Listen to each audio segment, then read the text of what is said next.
Fuck. Hello, everyone. Everyone who's still around, hello. It's been a time. It's been a little bit. My computer crashed really hard at the end of the last stream, if you didn't notice that. Your patience is rewarded. Thank you for sticking around. I appreciate that. I should put out another notification that I'm live again, come to think of it. I didn't do that. I wasn't even sure if I'd be able to go live. It's kind of weird. I did a system restore to 2 days ago, and like there are a bunch of files that are still here from yesterday and today. And there's also stuff from yesterday and today that's gone. So my computer's in this weird state where it recovered and remembered some things, but it didn't remember everything. And it's confusing. And I don't know what's missing right now, but I know some stuff is. And it's kind of funky, but it doesn't matter. We're back. I'm going to send out a notification that I'm live again. Selective amnesia. I guess so. I don't know what the hell happened there. That was a weird crash. One of my monitors went like half blue screen, like the modern blue screen that they have for like XP, where it just gives you like, oh, Windows has run into an issue and we're going to restart and troubleshoot it now. But it was like halfway faded in, like 50% opacity over the top of my normal screen. It was really weird. Stream, notifications, not with a $sign, ats. Hello, Wetside, hello. Thank you both for sticking around. I really appreciate that. At stream, notifications. I live, bitch. It's a little aggressive, but it's a meme, so I think it'll be okay. And we're gonna go to Twitter, and we're gonna go to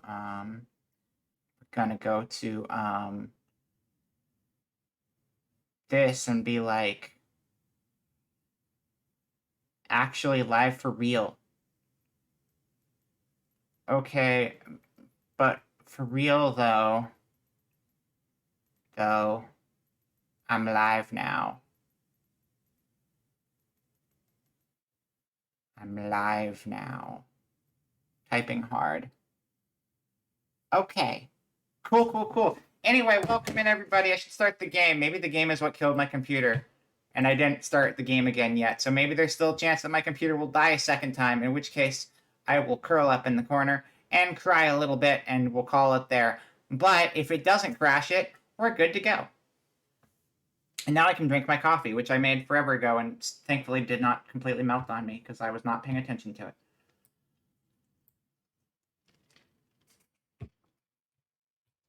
Wah, wah, wah, wah, wah, wah, wah, wah, wah.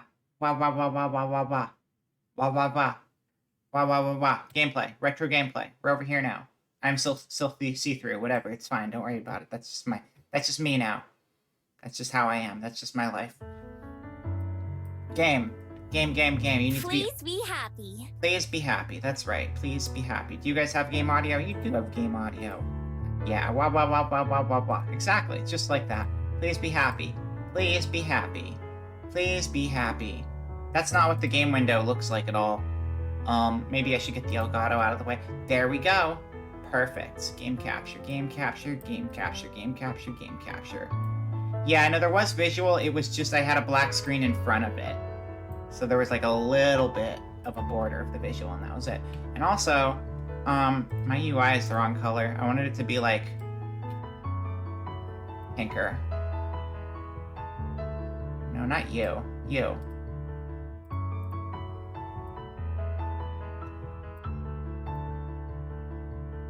It's a bit better. It's a little bit better. It's a little rough still. That's fine. That's fine.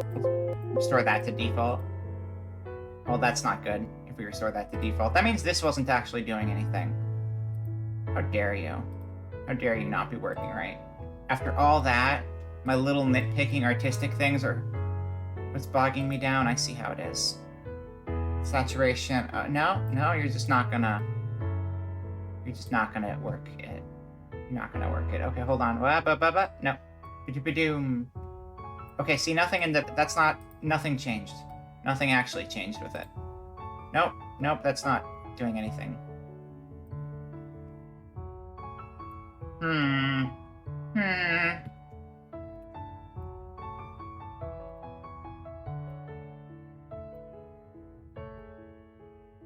No, it's fine. It's fine. We're fine. We're fine. We're fine. We're fine. You guys can hear the game fine? Oh, you know what? I didn't go to the schedule screen yet. We should do that. Back to the office for like 20 seconds. Not really, though, because we don't need to be in the office. We need to be on the schedule screen. Schedule screen. Here we are, with conflicting music and everything. The schedule. It's a very light week, which is why I was very adamant that I made tonight's stream work. Because I don't have a ton of time to do streams right now, and I'm trying to make do when I can. So what we got today is Please Be Happy, and then tomorrow we're going to be doing more Atelier Sophie. And then if I can fit in any gorillas on Saturday or Sunday, I will. But no promises. I've got, like, stuff going on, and there is stuff I'm going to be doing over on Billy's channel on Sunday for part of the day, too. So, yes, yes, yes.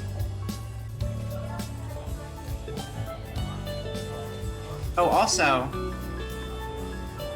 apparently... Oh, Manuel, you did not leave at all. You were still here, apparently. Thank you for giving me 500 bits. I appreciate that. That was very nice of you. Thank you, thank you. I thought you were busy, but I appreciate the love. It was very frustrating. Yeah. Computer survived! It did! It needed like an hour plus to system restore to 2 days ago, but it lived, and we're back, and we can play video game. Finally, I needed this. It's been a very stressful week, and I was not going to let one of my 2 mainstream days go down the drain. Alright. Game time. Also, welcome in, Variable Goo. Hello, I don't believe you were here before the break. And if you were, my computer was exploded and I didn't notice, but welcome in. Okay.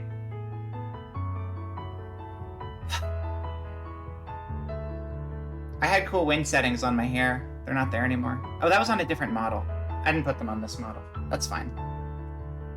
So let's pick up where we left off, which was... That's what happened. That is what happened. Trying to remember everything so we can do a brief recap. Let's see what happened. So the main character is a fox. What's up? Thank you for 100 bits. I appreciate it. Thank you. The main character is a fox. And there was like a little scene at the beginning, without too much context, where there was some sort of traveler who gave the fox some like beads that seem to be magical beads, but we don't know the specifics of them, but you can kind of assume that they're what have been letting her turn into a human, maybe? Because apparently now she can transform into a human form and fox form, and there's been a long period of time before then and now, so, you know, she's magic fox, whatever. She's probably like 500 years old or something. But she's been kind of traveling around the world, sneaking on and off of flights, moving to new towns, pickpocketing, and just kind of living that thief lifestyle. But then she showed up in this town, which is in New Zealand, but it flies, because apparently in this world, most of the continents are flying. They're floating continents, like the island in Sonic with the Chaos Emerald, that kind of thing. And she's there, and she's like, oh man, this library has a really cool picture frame, and it's all gold and stuff, and I bet I could make a lot of money off of that. And as it turns out, that library belonged to a vampire, and the vampire got pissed and chased her down. And there were some other people she met along the way too. And of those people, there was like a barista, who's the most important of them, alongside the vampire who chased her down. The two of them are close friends, and they're both like your closest friends in the game, playing as the fox. And then there's some other side characters we met, like there's the swan girl who works at the coffee shop, who seems pretty fun. We played tennis with her last time. She seems to jump hobbies a lot. And there's like totally a vampire. I don't know if they revealed he was a vampire, but I'm pretty sure he's a vampire. A dude we ran into on the mountain, who may or may not be a vampire, but he's definitely way older than he looks. And there was a kid, and the kid got lost, and the mom was like, hey, I don't know where my kid is. And then we found the kid, and the mom was like, that's my kid. And that scene was kind of like, whatever. And... oh, yeah. So the fox has this thing where, like, every day, people wake up, and they forget she exists and they don't remember her. And for some reason, people remember her. And I can't remember what the specifics are for why they're remembering her, because this has never happened in the past, and it's been part of why she's been so good at stealing things all these years, because the next day people just kind of forget they ever saw her. And I can't remember why they were able to figure it out now, or if we even know specifically, because it has been like a month and a half or 2 months since we played this. And that's the catch-up.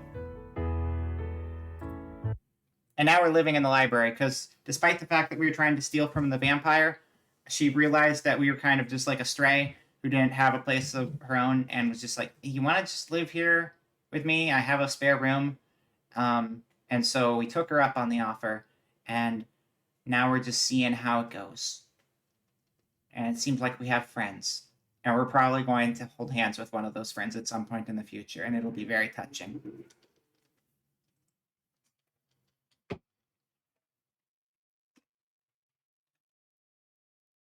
What's the mustard?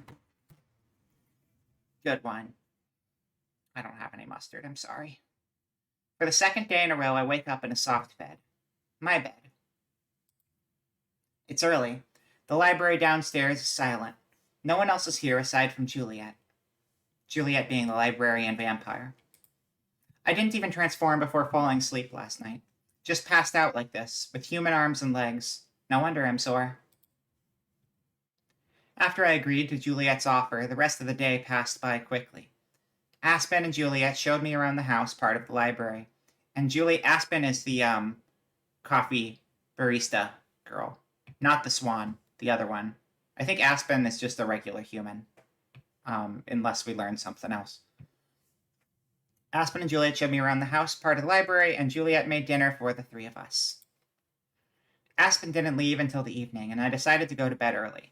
After the whirlwind of emotions I went through yesterday, I was exhausted and fell asleep as soon as my head hit the pillow. Not having to be on alert the moment I opened my eyes is a nice change. I can toss and turn and even doze a little bit longer. I get as much rest as my body will let me. Once I've had my fill of being lazy, I finally crawl out of bed. And then I adjust my UI one more time because I think I figured out why I wasn't turning pink. Bam. It's a lot more intense than I was going for, but that's fine.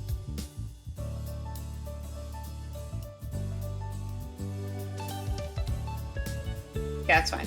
That's fine. You know, it's weird I'm making my UI pink because my normal one's pink and I could have just used that, but instead I want to have this really bad low bitrate cherry blossom thing going on in the background, so it's fine. I get as much rest as my body will let me. Once I've had my fill of being lazy, I finally crawl out of bed. Okay, time to get up. Also, all the dialogue is voiced, which is good. Also, let me know if the voice isn't loud enough, because I think this game will let me adjust, like, every character and voice and music and everything separately, so I can turn people up if they're not loud. It doesn't take me long to get ready. That's our main character. I tiptoed the door out of habit so carefully that only someone with super keen hearing would be able to hear me. But then I remember. Oh yeah, I don't need to sneak around while I'm here. I should turn them up a little bit.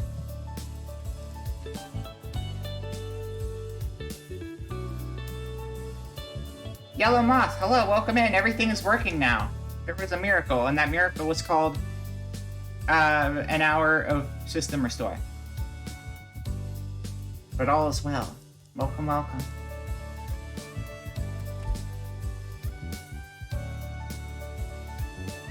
Should probably be better, right? Actually, I should just turn her up all the way. I don't know why I'm not doing that. Just go all the way. And you too. And adjust it here. Yeah. Save. Return.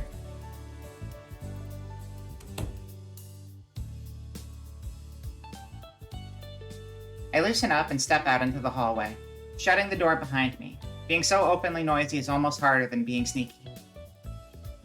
The building is still quiet. Juliet told me to come find her when I wake up, so I make my way down the hallway towards the room she showed me yesterday.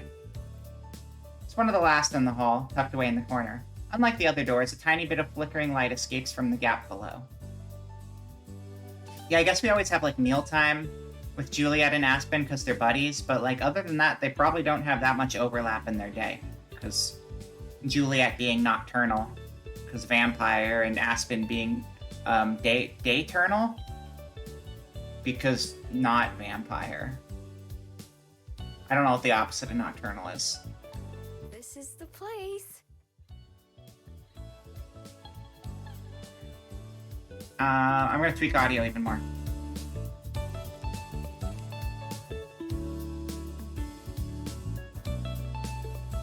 Just turn that down there.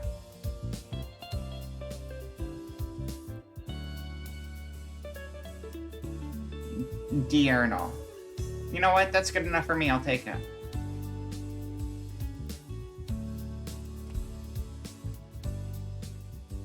If that's not good, nothing is. Or what if I screw my eyes shut and take a deep breath, forcing away my worries? If I'm going to stay here for a while, I need to stop thinking like that. I can't let that fear keep getting the best of me. Forcing myself on, I twist the doorknob and enter. Wait! I should have knocked, shouldn't I? It's too late now as I step into the room, only to be struck by how dark it is. I mean, you know, a vampire doesn't exactly need a ton of light. With no windows, the only light is from a dim lamp, illuminating. There she is!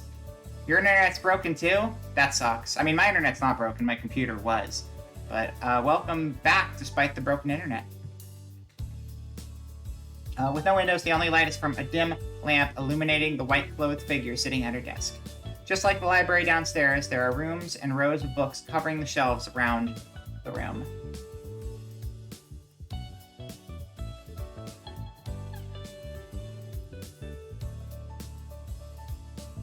Oh, it doesn't even try to show your thing in the chat box. I just realized. It'll show it in the stream chat, but it won't show it on my screen.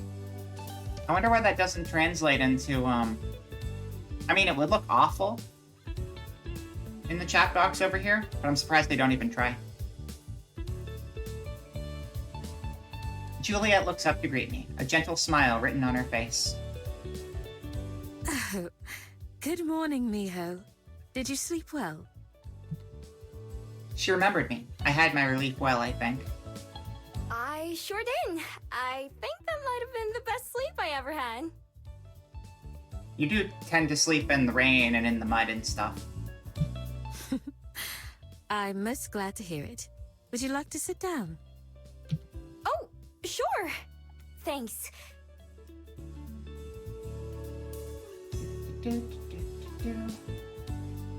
There's only one other seat, so I awkwardly sit down across from her.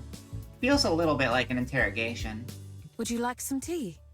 I would like some tea. No, I'd like my coffee, because I made this big ol' iced coffee and I barely touched it, and actually it is starting to melt because it's just been sitting here for like an hour undrinking. I could have absolutely been drinking it. That's fine.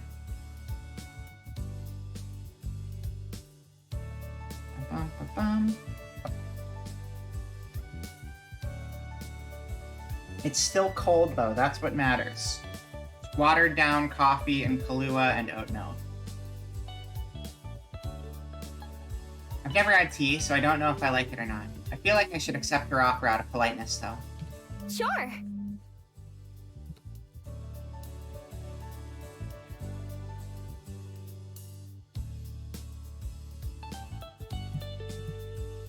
Juliet pulls out a teacup from a shelf nearby and sets it on a little plate. Then she carefully pours in the tea without spilling a single drop. Hold on, my phone keeps going off. Okay, we're good. I step away for a minute to bring in firewood using a wheelbarrow on a wet ramp that wanted to throw you. That does not sound pleasant. I'm glad you didn't, like, get thrown by the ramp or the wheelbarrow, though. That sounds very slippery and dangerous. She pushes the plate with the cup over to me. Sugar. Spice, and everything nice.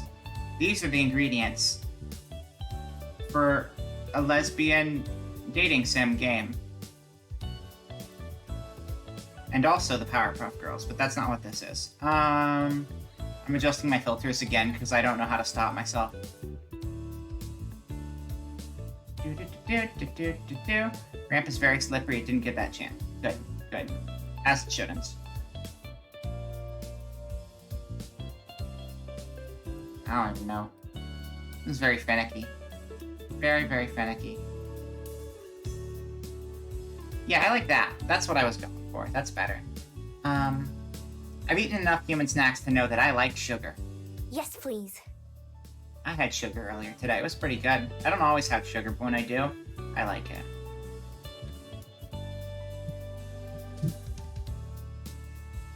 In general, I don't eat sugar on a regular basis. Like, I avoid things like soda or sweet drinks or stuff like that. And so then when I have cravings for sugar, I don't need a whole lot of it to be satisfied. I still enjoy it, but it's just like, just give me like a few bites of something, and I'm like, yum, I'm good to go. Juliet frowns just a little, enough that a human probably wouldn't notice. Did I do something wrong? Wait, I know. Oh, thank you. There you go. That gets her to smile, so I'm pretty sure I did the right thing. She sets the pot of treats back down under her desk. We'll have breakfast in a little while.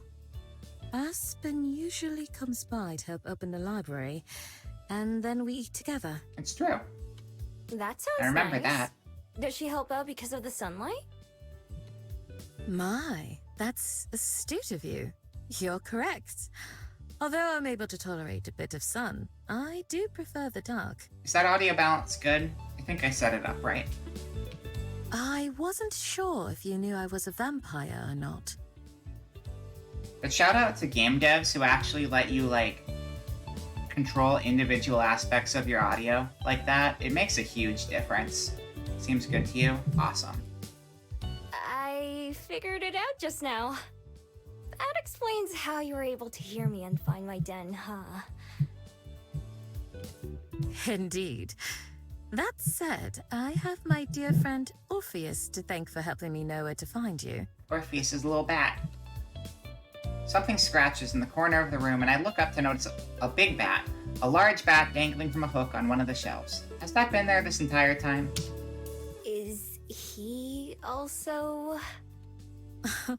No, Orpheus is a bat through and through, not a vampire. He happened to notice you on his way home one day. So that's the friend you were talking about. I was wondering about that. I have the pleasure of knowing several of Wellington's loco bats. They keep me apprised of news from around the city. Yeah, I remember when the bat flew by the cave when we were just a fox staying in a cave. That was the whole thing. I thought the bat that flew by was either going to be her or that guy we met on the road that I think is also a vampire. You're not, like... you know... But it was just a bat. I tap one of my front teeth, not sure how to ask the question politely. Oh, heavens no! I consume as little blood as one of my kind can, and what I do partake of is freely donated. I love this city, and its people. I'd never had them like that. Hello, Xania. Welcome, welcome. Oh, good, good, good. Well, good timing then. We haven't played much today. We pretty much just got started. We just went into Juliet's room to look around. And that's basically all that's happened. So welcome in. Besides, I had quite enough of that during my time in the underworld. Is that where you come from as well? Oh, I'm not from the underworld. I'm from Korea. Oh yeah, so as a reminder from last time, or for anyone who wasn't here last time, or I think I mentioned earlier in the stream, Underworld is just what they call the surface though, since a lot of the continents, I don't know if all of the continents, but at least New Zealand is a floating continent in this world. Not sure if there's like lore explanation or if it's just this is fantasy Earth and they do what they want. I've heard lots about it, though. I'm one of the only fabled I know of who doesn't come from there. For a long time, I didn't even know that other fabled existed. Indeed. Gumio like yourself are some of the few I know of. Gumiho being the foxes that transform. Wait, Gumiho? Is that what I'm called? That explains a lot. You didn't know, but you go by the name Miho. Coincidentally. Just because I like the sound. I thought it was more like a nickname. I change it up wherever I go. Gumi, Homie, Migu. I've never had a real name. Yumi is one of my role models. I didn't even know I had a kind. I've never met someone else like me. I wonder if we'd have much in common. Have other foxes, well, Gumiho, lived the same kind of life I have? Maybe they're better at fitting in with people than I am, and that's why I've never seen one. Are there any other Gumio in Wellington? None that I know of. It's possible, though. I'm not sure what I'd say if I did meet one. I'd wondered about others like me before, but since I've never met one, I eventually assume they don't exist. Finding out that they do, and that there's even a name for us, comes as a pretty big surprise. No matter how long I've been alive, there's still so much that I don't know about the world. As our discussion tapers off, the sound of the front door reaches my ears from downstairs. Juliet must have heard it too, looking over as I do. You know what I'm realizing? I'm realizing this is not where we left off last time. I think we were actually further, and I loaded my oldest save. Because I just opened the first slot. We could just repeat stuff we missed, though, if people don't remember it, too.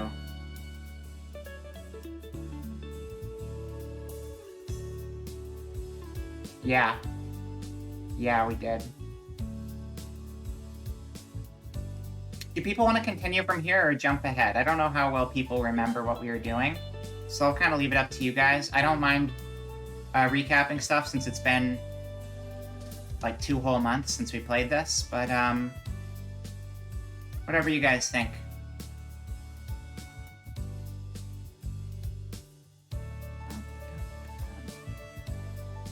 I could always make it a poll too, if that helps.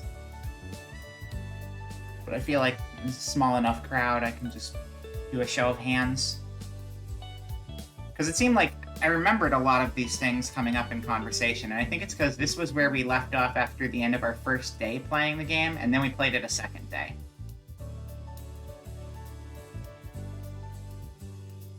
Here, I'll do a poll for you all.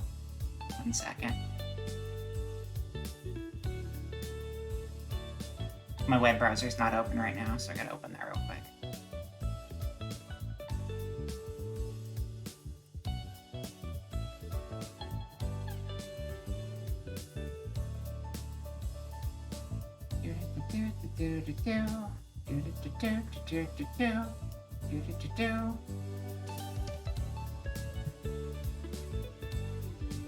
Okay.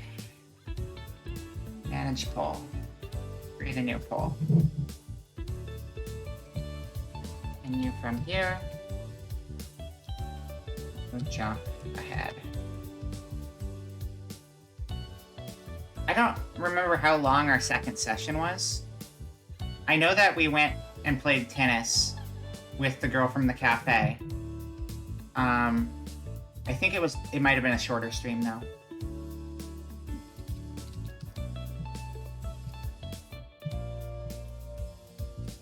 But I don't mind going through the same stuff again unless anyone in chat is like, oh no, I'll just run this real quick and we'll roll with the results.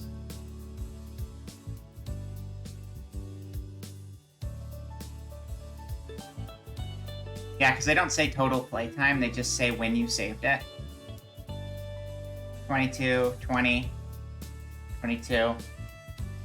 We played for about 2 hours, which honestly is not that much because of side conversation and stuff too, so it's probably like an hour of actual gameplay.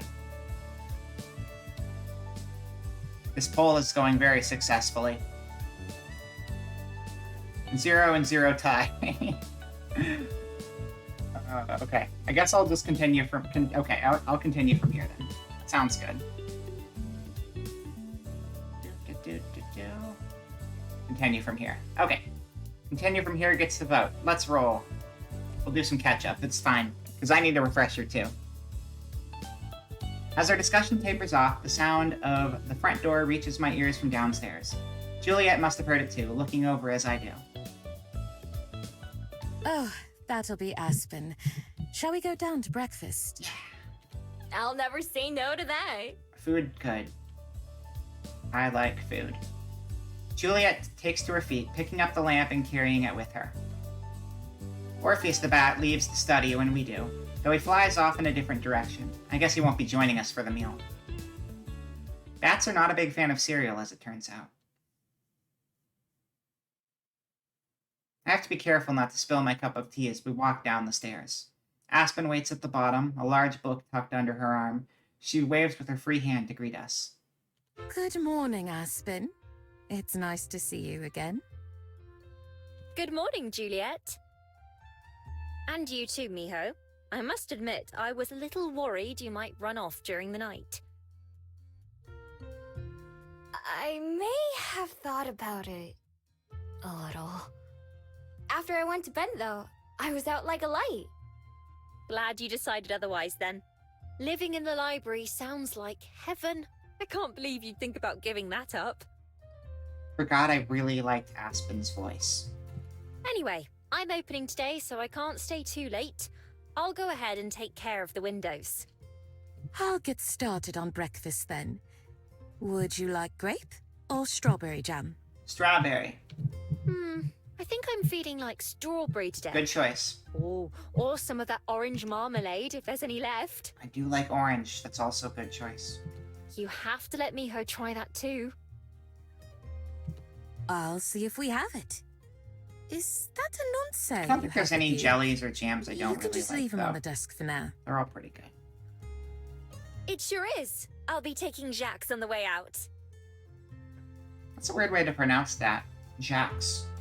I guess that might be an Australian pronunciation. I would just read it as Jacques, but that's more French, so different parts of the world. I'll write it down. Jacques. The two of them stroll off in different directions while I stand on the stairs, unable to follow any of the conversation. Who's Jax? Anonsei? I don't see anyone with you. This is a nonce. She taps the cover of the book she brought with her. She's a nerd. He's the author of this. Juliet suggested I read some of his work, but I'm finding him rather dull. Huh. I try my best to sound interested, but I doubt it's successful. Maybe I'd see the appeal if I could read them, but how can they be better than doing things yourself? After setting the book down on the front desk, Aspen goes into the main room, leaving me alone in the hallway. I make my way down the rest of the steps. Looking down at my teacup, I decide to take a tiny sip. I'm getting tired of carrying it around. Yuck! It's kind of bitter, but also bland at the same time. Frowning, I set the cup down on one of the shelves nearby. At least I tried it. The sugar was way better, though. The door Aspen went through is still open, and I can hear her bustling around. The room where Juliet went isn't far away either, and I already smell food. I guess I'll go watch.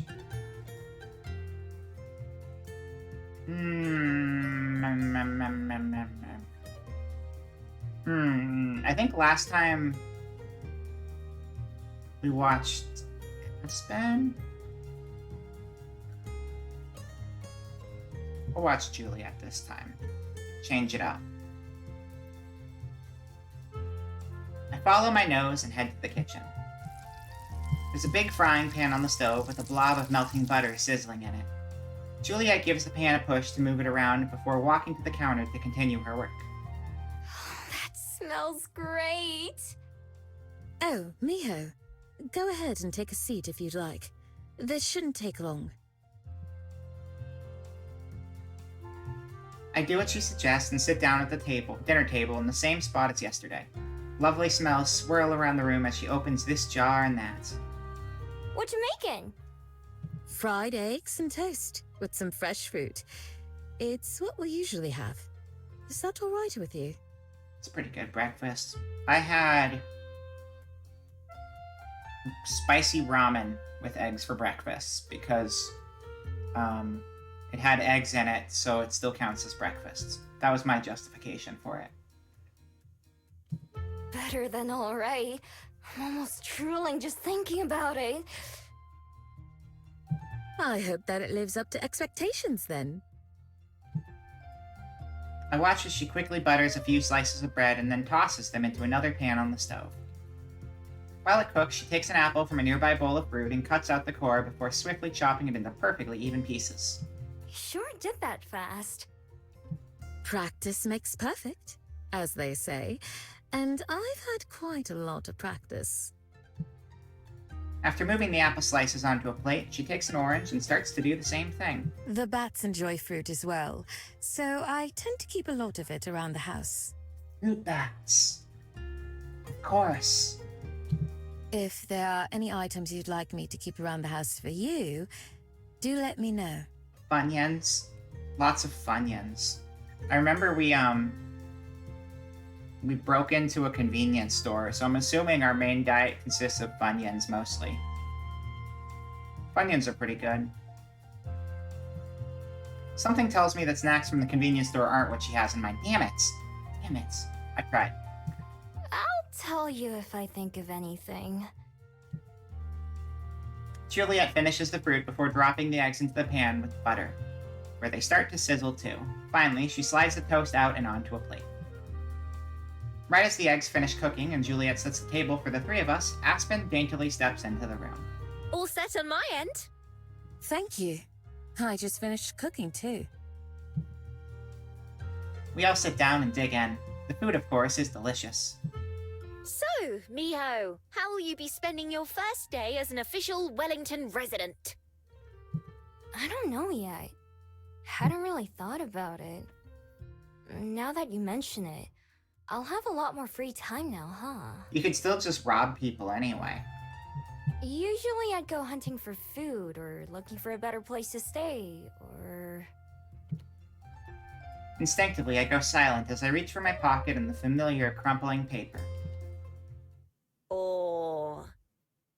If it's something you don't want to share, don't feel that you must. Right, that too.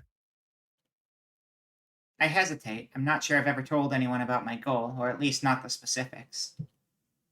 I've had a lot of first times lately. Though, what's one more? Besides, maybe the two of them can help. No, it's okay. I've been looking for someone. I wipe my hands first, making sure they don't have any crumbs or grease on them. Then I carefully slide the thin scroll from my pocket. I always keep it in the deepest part, where it won't get wet or damaged. With great care, I gently unroll it, letting the two women see the ink markings brushed onto the scroll. The edges are fuzzy with age by now, but the text is still legible. I think anyway. They gave me this a long time ago. I don't know what it says. Reading do be hard like that. Is that Korean? Maybe Chinese? I'm not able to read either one, unfortunately. Hello, Raz. Welcome, welcome. Welcome back. I was gonna say it's probably Chinese since Miho is Korean, but also, she's a Korean fox. Foxes typically don't speak human words very often, so I don't think that makes a difference. But maybe that means the traveler at the beginning of the game was Chinese. They remind me of Well, there you older go. Chinese characters, but I can't be certain myself. Sorry, but I'm not too familiar with them either. They look a little defeated, but I quickly wave off their concern. It's okay. Nobody I've asked could read it either. For all I know, they might just be scribbles. I thought that maybe if I knew what it said, it would help me find them. Who exactly are they, if I may ask? The traveler. They're a traveler. I learned that word just to be able to It's like, describe them. The Genshin Impact character.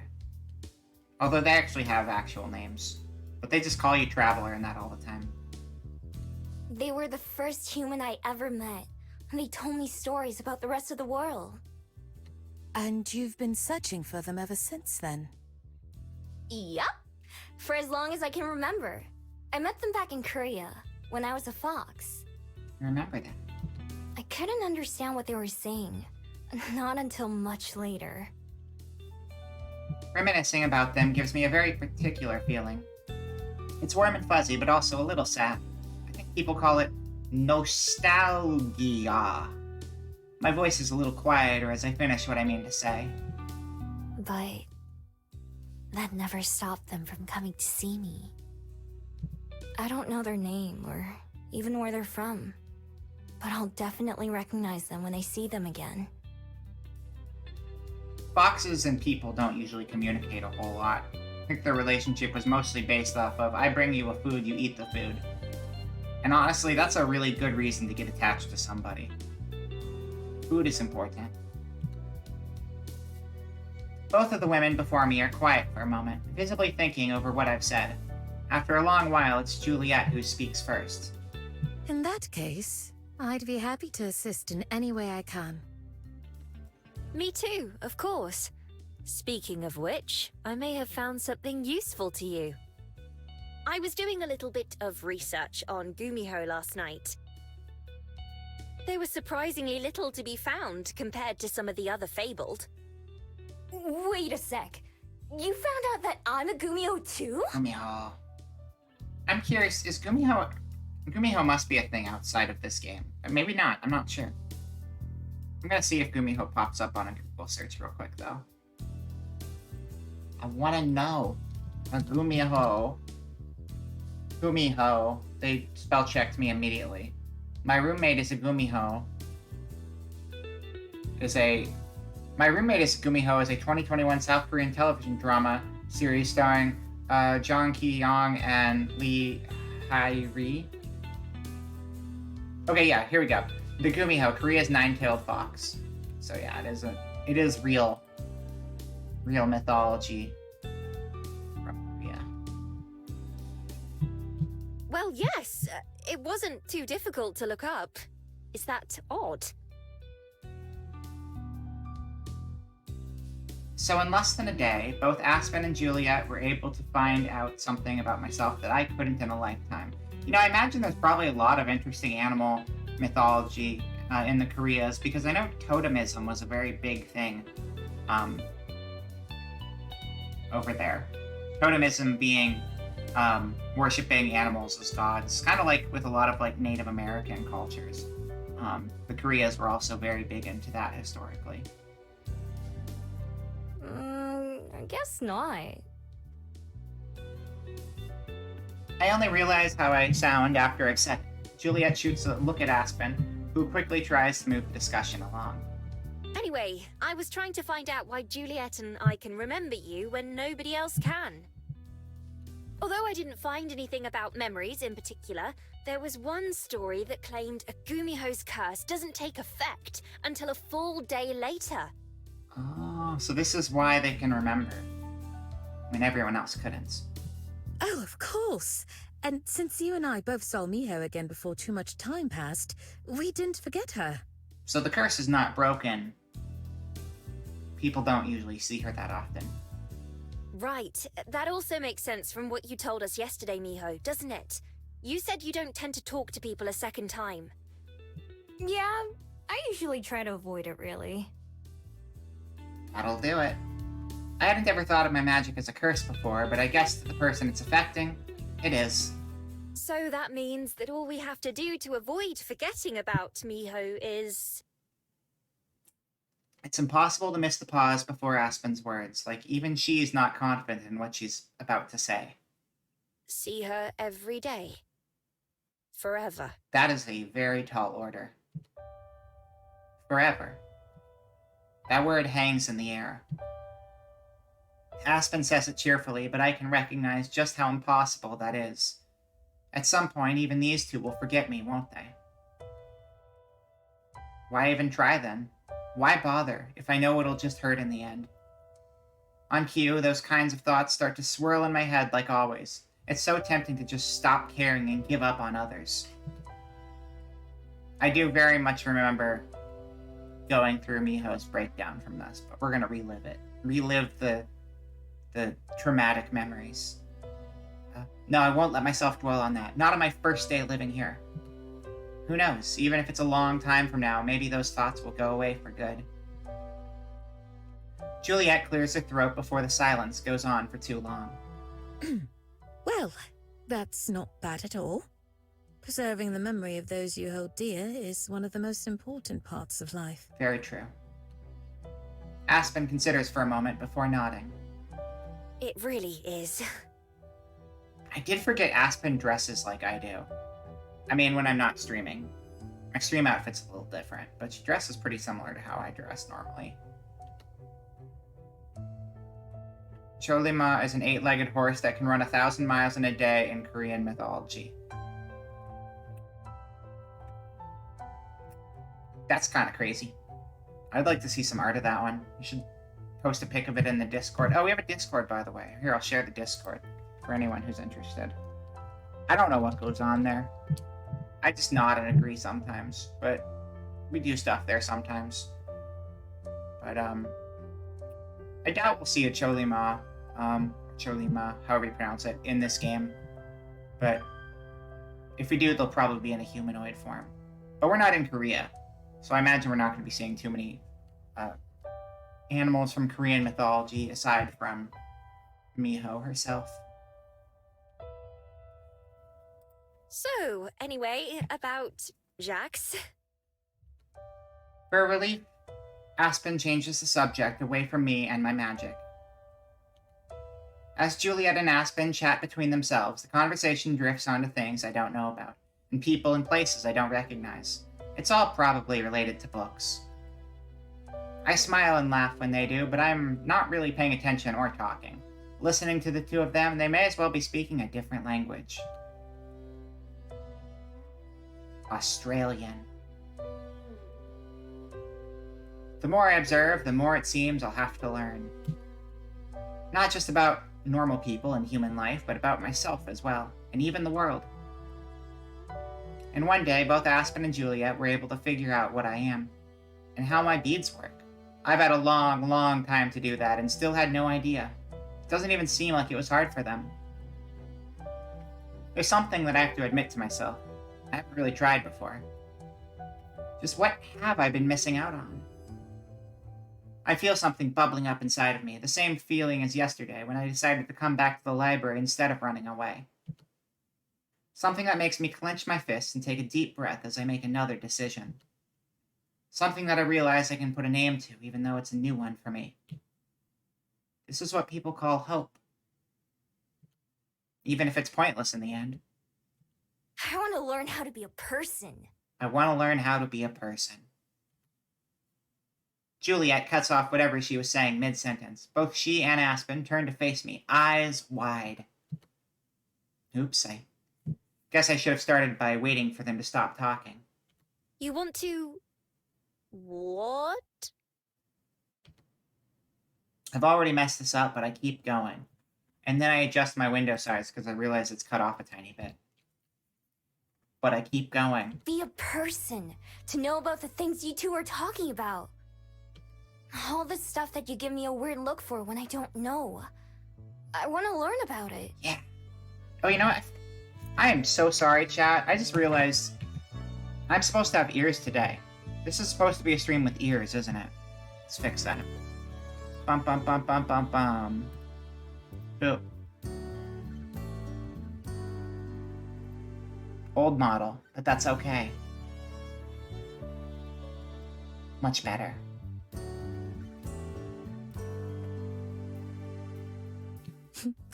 I'd say that you're already well on your way. Why do I feel so flat? Because I don't have the dramatic lighting applied to this model, that's why. They are very important ears, though, that's right. They're part of the story. It's gotta happen. Her tone becomes quite serious as she continues. I'm a little glad she sees as much weight behind this as I feel about it. Miho, There are some things that you can't rush or change overnight. This is definitely one of them. That said, starting can be the hardest part. You've already taken the first steps. Mm-hmm. What Juliet said. I'm sorry, too. I didn't mean to keep you out of our Shh. conversation. Whiteside, you don't gotta tell them. It's a secret. Just keep it on the DL, okay? No, it's okay. I was busy thinking anyway. I can't stop looking for my person, of course, but maybe I can do more than that too. We'll help you in any ways that we can.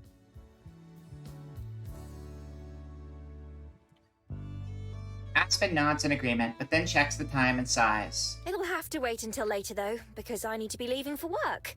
I'm sure Juliet needs her rest, too. True. Thanks. I am rather tired. Will you be alright on your own for the day, Miho? Yeah, I should be. I'll figure out something to do. So we can mix up our day from last time a little bit.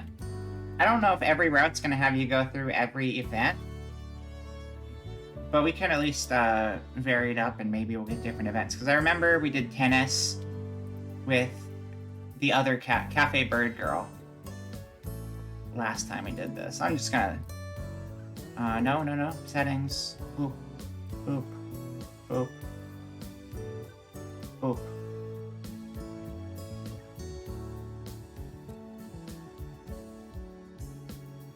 Yeah, this model is just different. That's fine.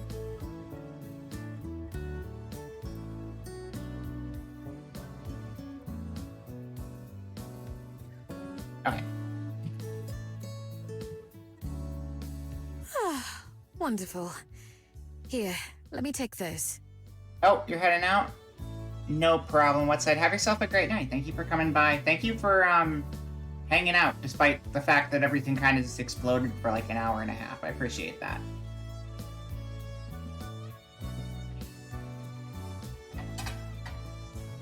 She gets up and collects the dirty plates, then carries them to the sink. Tomorrow I have to go in earlier than usual to open. If you come by, I can make you that drink again, Miho.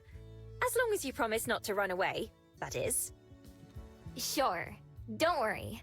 I'm not going anywhere this time. Although, will it still be at home? That is not the expression you're thinking it is. At home? At home. Like, free? Yeah, those are different things. You tried, though.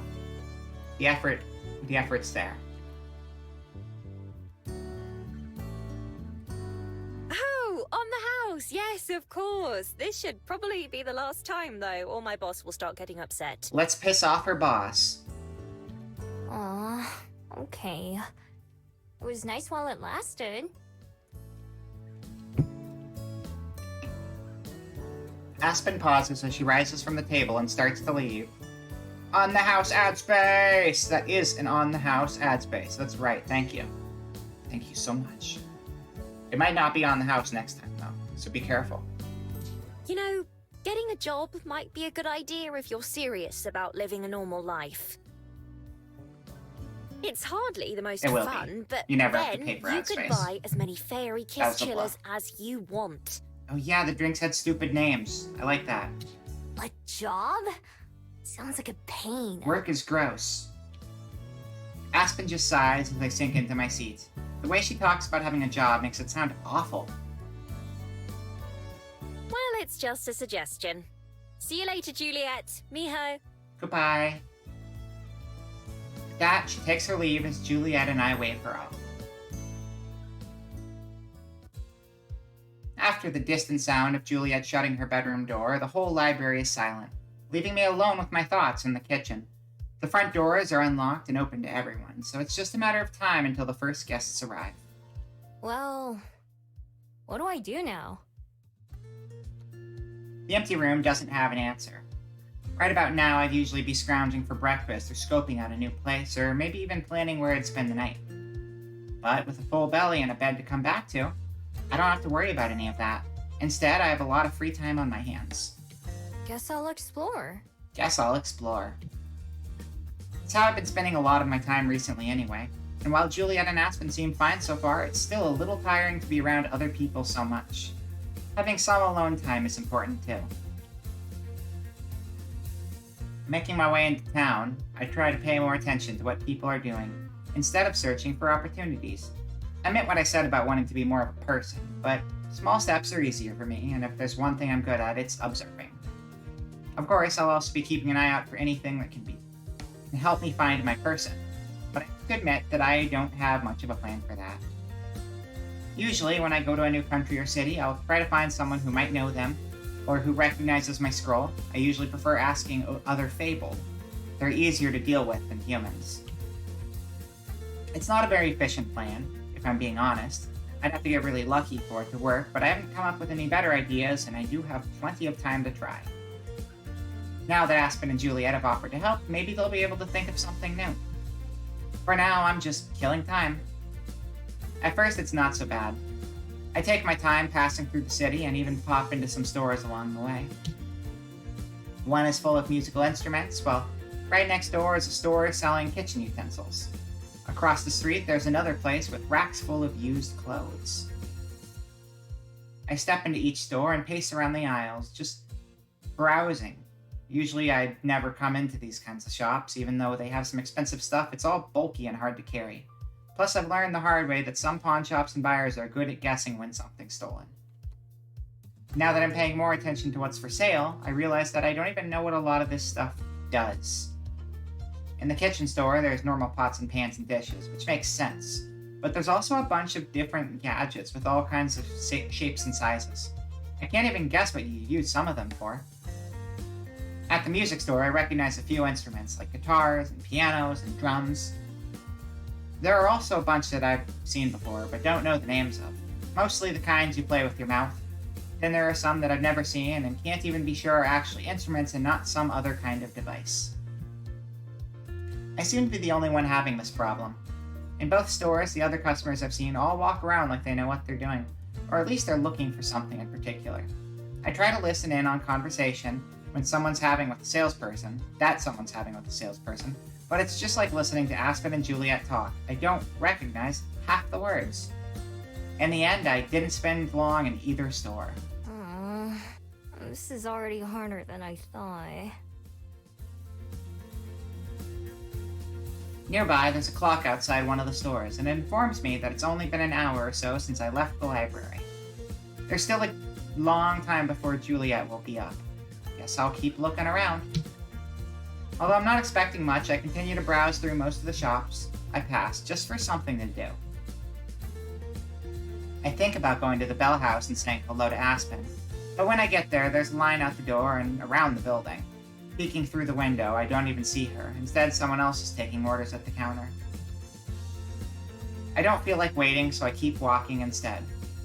I end up walking for as long as I can stand it, past the skyport and beach, past Mount Victoria, back towards town yet again. When it eventually gets too boring even for me, I head back to the library. It's much busier now than when I left. Hello, Rocket. You're happy your new mic and interface came in. You're happy the interface looks like it'll let you bypass a whole piece of hardware on your desk. That seems like a good thing. I'm glad to hear it. Welcome, welcome.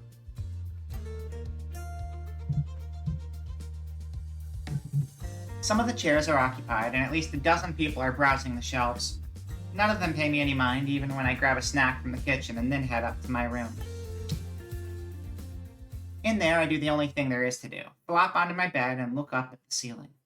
Don't get me wrong, I'm glad to have a bed to do that in, but it doesn't help much right now. So I can be bored outside or bored inside. You need to get a hobby, Miho. Your hobby was survival before, now you need a real one instead. Plain and simple.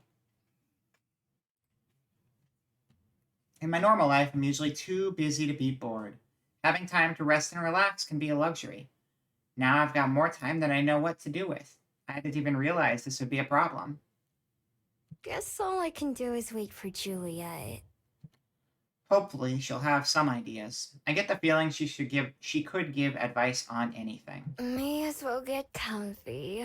May as well. Yawning, I get under the covers and then transform into a fox. With the soft pillow under my head and the cozy blanket above me, it's a lot like being in a very comfortable den. And after all the walking I did, a nap does sound pretty nice. If I'm lucky, I won't wake up until Juliet does. Start causing chaos, move everything in a room that's not yours. No, we don't want to cause chaos for them. They were generous. We tried to rob the vampire who lives here. And rather than get angry and force us to leave, she offered us a guest room. So we need to be on our best manners while we're here. Wrapping my tail around my face, I close my eyes and eventually drift off to sleep.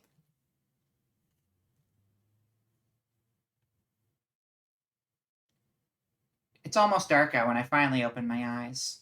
Just like this morning, it takes a second for me to remember where I am. I burrow my way out of the blankets and then retake my human form, rubbing the sleepiness from my eyes. That nap worked better than I expected. How can she remember us? Because apparently we saw her within the period of a day. Because normally people who can't remember her, she previously thought that people would never remember her after the first encounter or whatever. But it seems like it's a full 24-hour period. So if she sees them within that period for a second time, they'll still remember her. But it's got to be a full day with no interaction, apparently. Hopefully Juliet will be awake by now. If she isn't, I don't know what I'll do. There's no way I'm falling back asleep anytime soon. Unlike this morning when I passed by Juliet's office, there's no light from under the door. I do catch the sound of something going on in the kitchen, so I make my way downstairs. In the kitchen, I'm treated to quite the sight. Good evening, Miho. I'll be with you in just a moment. It's not just Juliet in the kitchen, but 3 bats as well. One clings to the back of the chair Aspen sat in this morning, and another is on top of the fridge. The third one is perched on Juliet's shoulder, and I think it's the same one that was in her office this morning. Juliet's holding a small bag and handing out the contents to the different bats. On closer inspection, I realize that they're bugs. All the bats devour them greedily, including the one nibbling by Juliet's ear. She doesn't seem too bothered and hands them each another treat. All right, here are the last ones. Nom nom nom nom, yummy bugs. The bats on the chair and fridge finish their snacks and they fly over my head and out of the kitchen. Their wings nearly clip me in the face, and the gust they create blows my hair around. The last bat stays on Juliet's shoulder even after it's finished eating, and then Juliet picks up a small envelope from the counter and ties it to one of the bat's legs. Yeah, but it's gotta be sustained personal connection. Which is pretty rough, because, if she goes just one day without interacting with, any of her friends here, they're gone just like that. Did my snap come through? I don't know. Not really. I tried to snap my fingers. Thank you, Orpheus. We'll see you soon. Launching itself off of Juliet's shoulder, Orpheus takes flight and exits through one of the library windows. Even though he was much bigger than the other bats, it doesn't look like Juliet was fazed by being used as a launch pad. My apologies, Miho. You caught me just at dinner time for the bats. It's okay. I just woke up. Like a vampire. Oh? I take it you had a busy day then. Busy day and nothing. Well, not really. Just walked around for a while and then took a nap because didn't know what else to do. Yeah. Busy day and nothing.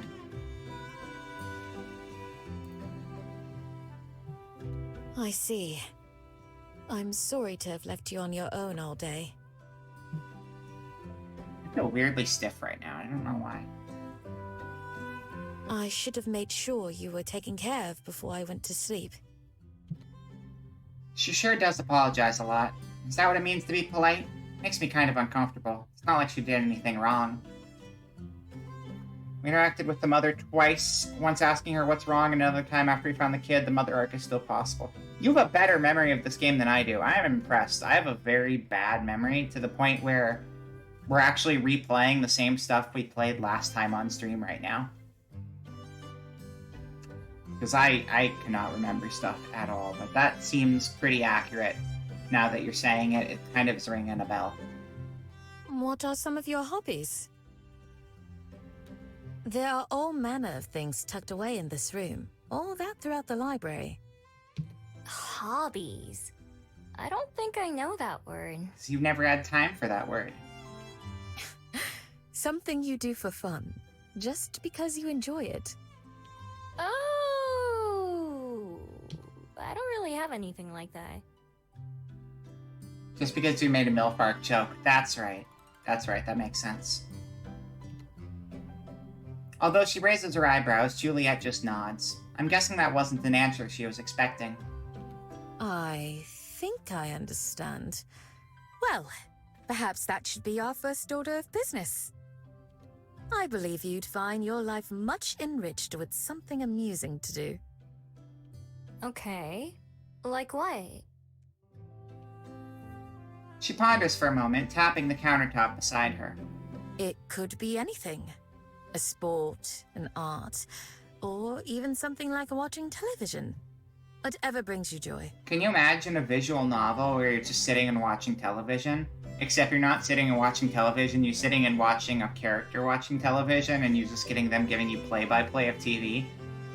Has anyone ever done a visual novel that's just like 3 hours of someone describing like endless hours of daytime television? That'd be pretty wild. Someone should make that. Pretty sure I've never tried any of those.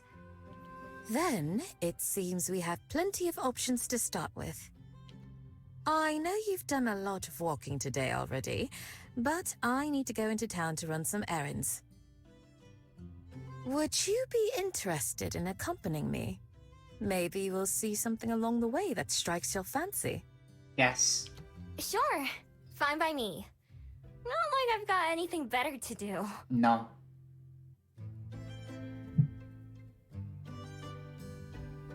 Television, what, in this fantasy wonder world above the world? I mean, it's a pretty realistic world besides the fact that it's got... It seems like it's a pretty realistic world, but just we have the addendum of floating continents and magic animal people. With a smile, Juliet gathers up some more papers and envelopes from the table and tucks them under her arm. Let's be off then. Let's be off. We are off. I'm also going to pause for a second. That's really cute art. Look at that. That cute art. Oh, every house a home. Guided by Juliet, the pair talk about how people spend their... Oh, we have a little replays of what the scene's going to be about. That's cute. This is cute. I like this art. My drink is all melted and stuff because I let it sit here for an hour while my computer was reformatting and whatever. So I think I'm going to go top it off a bit and throw some ice in it and maybe use the bathroom. And then I'll be back in like a minute. And by a minute, I mean like 2 minutes. It's magic, but most of the stuff is from tech. Yeah, exactly. Yeah. That like combined approach. If anything, it'd be like, you know, like 15. 15 was a very realistic Final Fantasy world, but it still had fantasy. Why did I have... Because my computer did a really bad crash as soon as I started my stream today. And I didn't have to reformat, I had to restore it, is what I meant to say. I had to restore it to a system state, and it took like an hour plus to do that, and it was pretty bad. Yeah, but not much was lost. A little was, but not much. But in the meantime, I'll be gone for just a second, and then we'll pick back up with the story. So I'll see you soon.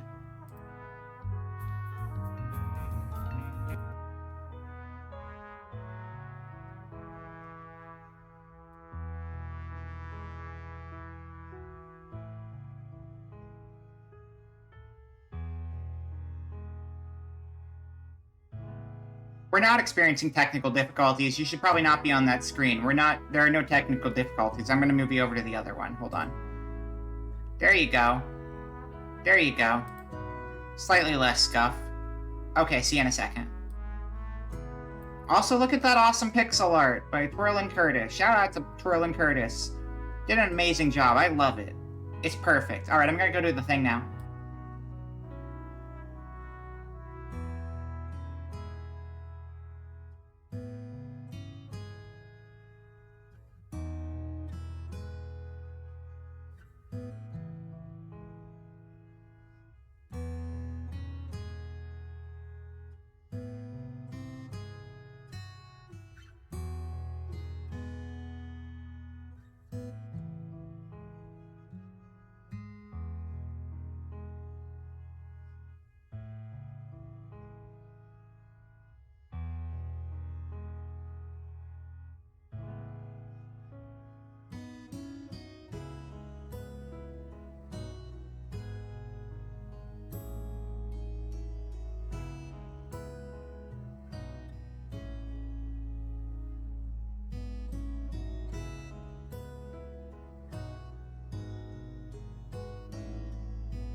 Thank you for getting that shout out for me.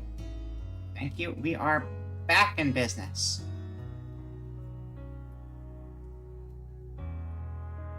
I mostly just added more booze to my drink because I don't have time to make more coffee. But it's all watery, so I had to put something in there. So we'll see if this is a bad decision or not soon, I guess. Okay, back to game. But yeah, Curtis did an amazing job with that. I really like it.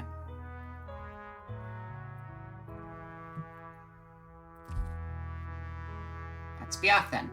So, Miho, how are you enjoying Wellington itself so far? Pretty good. It's got a bed in it. I got 2 potential girlfriends, and they're cool, and one of them gives me coffee, and I'm not going to tell you who the other one is, because it'd be kind of awkward right now. It's her. Great potential, Gia. There is no actual MILF route, Rocket. I think you're making that route up. I don't think that's actually real. You can believe if you want to. It's alright to dream. I like it. It's not too big and it's not too small. Like that there's the ocean and mountains No, close there by. is one, but that's not one of the routes. Yes, we're truly fortunate to live in such a paradise. Although I would absolutely date the Swan Girl if that was an option. Because she's really cute. And just kind of... I remember her being very energetic and fun. How'd you end up here in the first place? You said you came from the underworld, right? That's correct. Ugh, I was much wilder and irresponsible in those days. But then, I met someone who changed my life. I will let you believe. Someone who made me want to be a better person. Maybe there's still a chance, Rocket, just because you believe. Part of that meant reinventing myself, with a new life in a new place. Rather like what you've been doing too. Huh. I can't picture you being crazy like you said. That's something of a relief, but it was certainly true at the time. Right, literally. I mean, I think she was probably still crazy as a vampire. But it's like, she's grown out of that phase into a more civilized phase of vampirism. Sometimes, it does feel as if I was an entirely different person back then. It can be difficult to reconcile who we were with who we are, or want to be. Doesn't seem like you had too much trouble with it. It's really hard to become a civilized vampire after you spend a couple decades just eating babies all the time. That's probably what the real story is, but they're not going to say it because they want us to like her. It's kind of like... It's kind of a weird backstory. She grew out of it, but by human standards, not so great. I wouldn't say Like- that. For one, this was very long ago. And even now, I continue to change. Everyone does. I mean, most vampires are just after blood however they can get it, so, you know, I imagine it's not a pretty story. Perhaps in a few hundred years, I'll look back on these days, and they'll also seem like someone else's life. That reminds me, I still need to watch What We Do in the Shadows, the show. Not the movie. I've seen the movie like 3 times, but the show. Maybe. Not that I think Juliet is lying, but it seems to me like she's just being modest. I may not have known her for long, but if anything, she seems a little too perfect. It isn't too late in the evening yet, so there are plenty of other people out and about too. Occasionally, someone will recognize and greet Juliet, and she always gives them a friendly greeting in return. After walking in silence for a couple minutes, I clear my throat. I've got a question. She'll make blood wine and have 4 daughters that are actually swarms of flies and died Ethan Winters. I think you might be thinking of a different video game. I'm just guessing, but that might be from a different video game. Possibly. Possibly. Could be this one, though. That might still be right. That might be accurate. What is it? Do you always walk places? Walking's nice. As opposed to? Flying. Oh, that makes sense. Can't you turn into a bat? Oh, yes. I suppose I can. I do so only sparingly, though. I find that I appreciate life more as a human than as a bat. Why? That's weird. Like being a fox a lot more. Being a human just feels clumsy. Well, you're kind of in an inverse scenario of her. Your arms and legs are way too long and get in the way all the time. I suppose that's true. It can be quite awkward at times. Or even embarrassing. Yeah, exactly! I've never been embarrassed as a fox. Only because you're actually a fox. I understand. There are certainly downsides. I believe the good makes up for the bad, though. Some things are only possible as a human, or fabled. Like what? I can't think of any, other than talking like this. They go to the vampire clothing dimension. Wikipedia.org. The Vampire was a versatile aircraft, setting many aviation firsts and records, being the first RAF fighter with a top speed in excess of 500 miles per hour. Echo, Kilometer. what did I tell you about doing this? You gotta stop doing this, Echo. Echo? I swear to frick, Echo, I didn't even say your name. Why are you doing this? I did not say your name. I didn't say your name. Stop it. Stop it. I don't know what triggers that thing to go off. It's only supposed to respond to, like, Echo. Don't say anything. I'm not talking to you. But for some reason, it just kind of gets triggered recently. And it's been here for, like, months and months, so I don't know why all of a sudden it's just kind of going crazy. Anyway, back to the game. Sorry there was an Amazon product speaking through my mouth for a moment there. That was probably a little confusing. Like writing, for one thing, as our dear friend Aspen would surely mention. Or perhaps like dancing. Have you ever danced, Miho? Let's dance right now with the devil in the pale moonlight, or whatever, the Joker. I'm the Nope, Joker, baby. Never. I don't get why people do it either. Don't tell me you like dancing. Is that your hobby? I must confess that I do enjoy it. At times, that is. I wouldn't call it a hobby. But with the right person, at the right moment, it can be quite nice. I think it's the holidays right now. It's these lights, or at least it's winter. It's these lights. That being said, I think Hey these... Alexa, up, down, left, right to be start. I'm wearing headphones, so you can't get me, Fishbone. Get wrecked on. I think Christmas, or not Christmas, but just generic lights. These aren't even Christmas, they're just like white lights. Lights like this on trees should be a year-round thing because they're really pretty. So always have them up there. If you say so. I find myself saying that a lot lately. Shaking and flopping your body around to music, it's not for me. I don't even know how they come up with this stuff. But I'm trying to remember to be polite, so I keep that part to myself.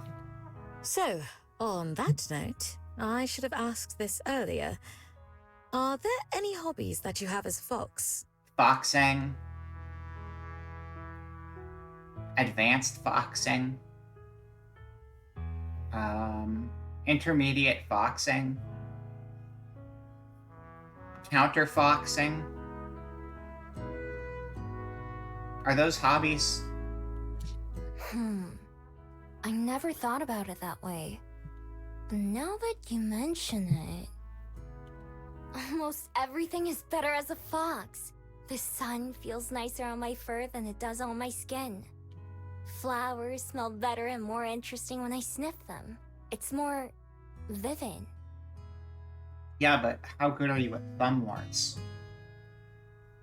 I remember Aspen using that word and explaining what it means. I bet she'd be proud if she heard me use it. You do make it sound lovely. But are those things you do for fun? Well, Playing Doom on an ultrasound machine should be a norm.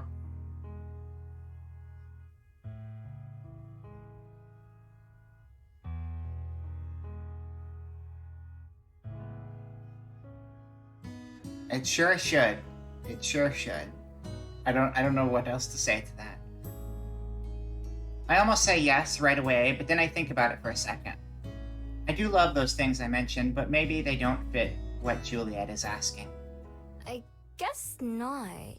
They feel good, but they're not fun. That's still valuable too. So far, we've been following the same path that I took earlier when I went into town. But when we come to a crossroad, Juliet turns in the direction of a neighborhood instead of the city. The first stop I need to make is down here. After that, we'll go look around and see if there's anything fun. Okay. All right, I'm just following you. This isn't the same neighborhood where I hid from Juliet a couple nights ago, although it's pretty similar. Some of these houses are the sort that reminded me of Bugs when I first arrived in Wellington. Oh, because they're up on like little legs and stuff. Little wooden legs. We stop at one of them, a little one-story house with the porch light on. I follow Juliet to the front door and she rings the doorbell. Is this for one of your errands? Yes, we're delivering those papers that were requested. She straightens out the 2 yellow packets she was carrying. The door opens and a young woman carrying a baby stands behind it. You love how you've accidentally confused people from trying to you know, it works though. It works. It totally works. You just caught me off guard with it. Oh, Miss Juliet! So good to see you. With one of her trademark smiles, Juliet hands over the papers and the two chat for a bit. I lean against the wall, not involved or listening. When talking to the lady, Juliet uses the same warm tone and softness as when she talks to me in Aspen. In fact, if I close my eyes, I could almost pretend that I'm back at the breakfast table with both of them, listening to them go on about books. Eventually, the woman takes the folder, and after saying goodbye several times, we leave. As soon as we're off her property, I turn to Juliet. What was that all about? I suppose you could call it another one of my hobbies. Sometimes, patrons have requests for information on their ancestors, or a piece of history that they'd like to learn about. For example, Mrs. Aliyu wanted to know about her husband's culture so she could teach her new child. I find and collect what's requested, and bring it to those who asked. Whoa, sounds like a lot of work. It can be, but I don't mind it. The past is worth preserving, but not everyone knows how. It's my honor to help people do so. I have assistants too, such as dear Orpheus, who is delivering a letter on the far side of town for me. I would like mail delivered by bats. That sounds like a good time. Oh no, I've seen Doom on some pretty crazy stuff. I have seen Doom on a graphing calculator, but it's not something I'd want to play on a graphing calculator. Like they made a version of it that works on there, but it's gotta consider the fun factor too. Are all the bats your helpers? Some more than others. They're friends, not pets. And so if they don't feel like helping, then I won't force them. To me, it sounds like a lot of trouble to go through for someone else, even with the bats helping out. But Juliet apparently likes being inconvenienced. It's the same as letting me stay in her library. Still, that sounds like it could be really helpful in my own search for the Traveler. As Juliet leads us to our next destination, we leave the residential area and go back towards the city. Oh, yeah, no, I mean, if you're comparing it to high school trigonometry, yeah, I get that. That makes sense. Work with what you got. That doesn't sound fun. That sounds like a very boring thing to do. So, yeah. Jank Doom is a big improvement. I try to keep my eyes peeled for anything interesting. There are plenty of people sitting out at tables having a meal, or walking around the shops, but nothing out of the ordinary. In fact, it's not that much different from when I was here earlier. There are more fabled and fewer humans, but there are still plenty of those too. Some of the places I passed by are closed now, but some, like the music store, are still open. I want to go to a late-night music store. That sounds cool. When we come to a big building with a lot of posters on the wall outside, we stop. This is one of our movie theaters. They show all the most popular films, as well as independent ones from local creators. I wonder if they have, Minions. Or... What is a movie that's not Minions? I got nothing. Oh! Did the movie where the girl dates the chair come out yet? I want to watch that movie. I know it came out in Japan, but I don't know if it came out in the West yet. That looked like a good time. It's gonna be stupid, but it's gonna be very pretty to look at and have a good soundtrack and have some really nice shots in it, for sure. Oh, I don't remember what the name of it's supposed to be. But the same director who made, Your Name and Weathering with You, made a third movie to complete that trilogy of movies. And in the most ridiculous plot twist that seems like one of those made-up parody things you'd see on YouTube, and at first I thought was a made-up parody thing, the male love interest in that plot gets turned into like a little chair and is just like running around the city as like a little chair, and it like looks like a fake movie, and it's like really, really weird, but it's like I enjoyed the previous two movies, so I'll give this a chance, but that's very, very strange all the same. You want to watch Cocaine Bear? Is that actually a movie? I saw the name because like Demon Dice was saying like I'm just gonna rebrand into Cocaine Bear, and I'm like I don't know what that is, but okay, cool. Is that what that name was a reference to? Because I heard some other people mention Cocaine Bear as well. But yeah, no, it's strange. You know what? I'm just gonna pull up the trailer if I can find it, or look up the name anyway, because it's kind of surreal that it's a real thing. It's a movie based off true effects. Oh, that's odd. It's very odd. Things are shaping up to be pretty odd. Where is this trailer? Let's see. What is it called? Weathering You sequel.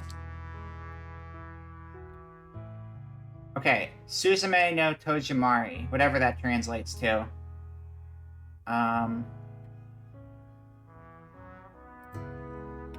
Pop this up real quick and mute the game, and you can experience the same confusion I did. And be like, why, how, what's going on? I don't understand anything anymore. Boop. Boop.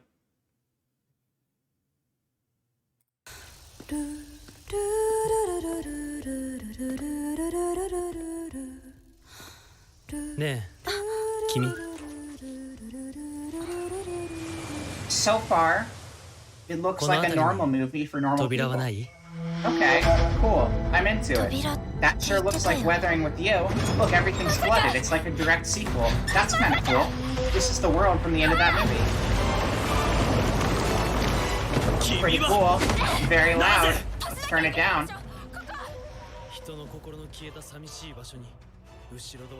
Sorry if that blasted you for a second. But like, it's very clearly a direct, like it's continuity. New characters, but like same world. Because spoilers for the end of Weathering with You, that the world's kind of like this.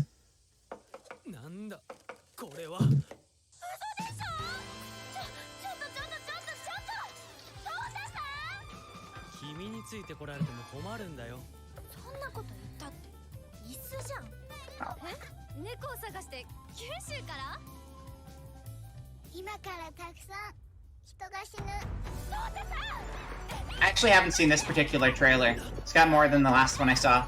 But, sure enough, he's a chair. He is a chair. It's true. Oh my god, but chair drama! I want to cry over a chair, chat. I want to cry over a chair. Is that so much to ask? Kiss that chair. Kiss that chair, girl. Do it.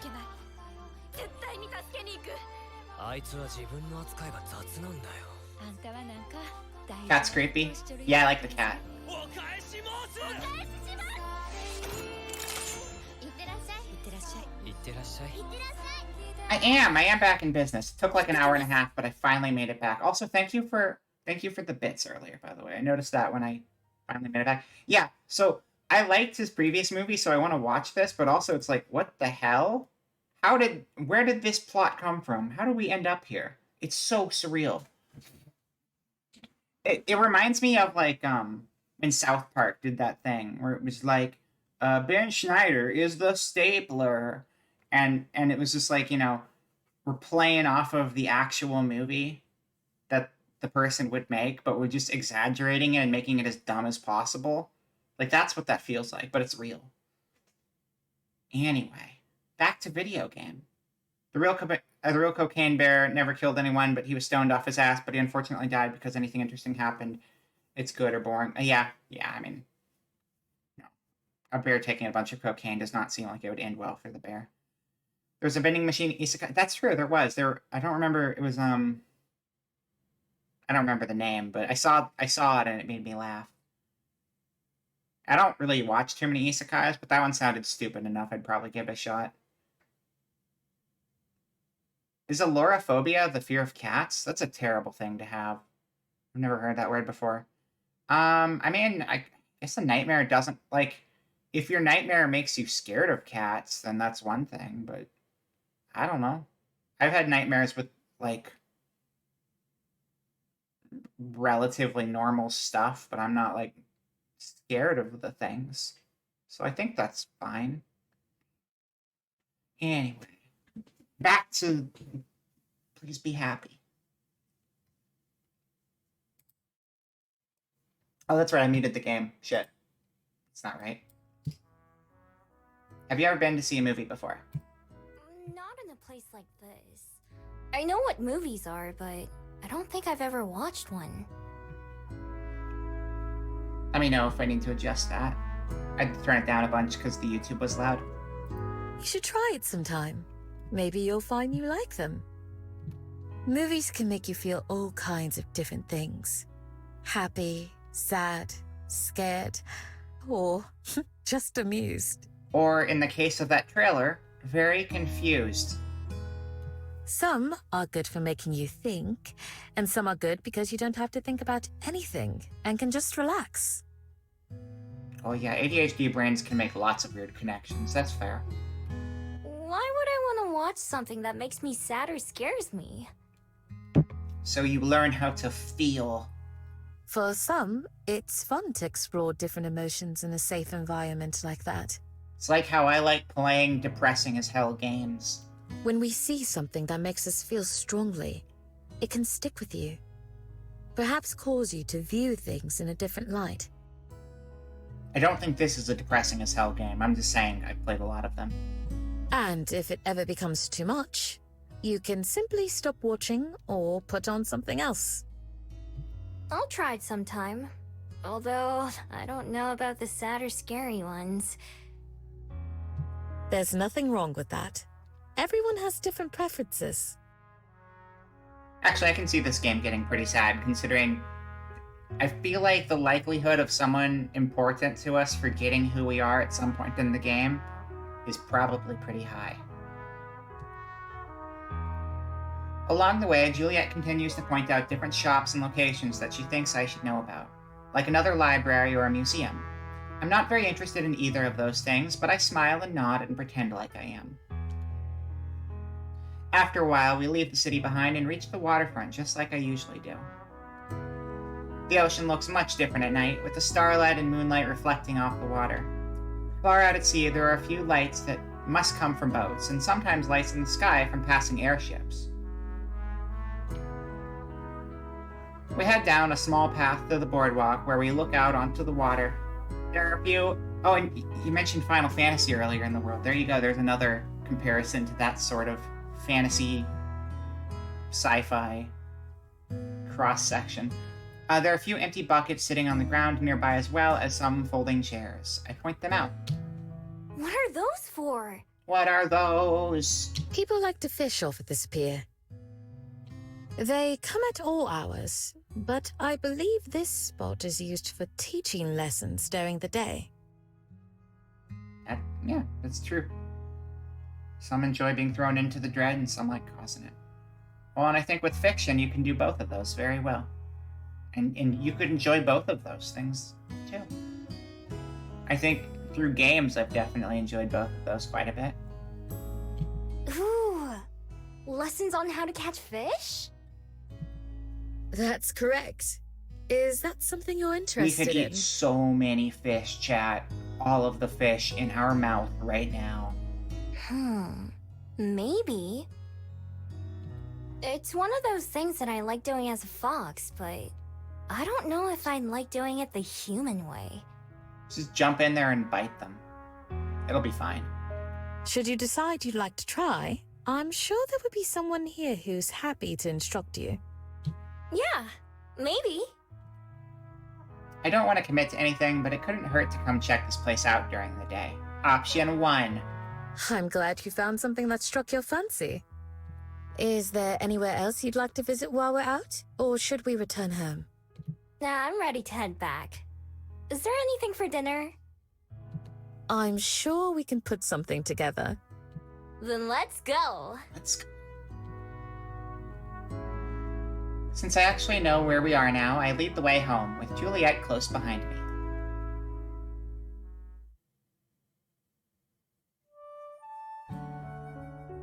It's another chilly morning in Wellington.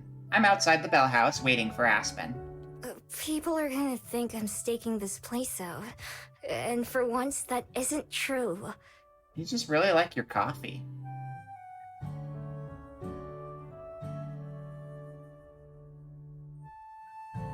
I can't imagine showing up to a coffee shop before they open and waiting for them to open, because coffee shops open pretty early a lot of the time.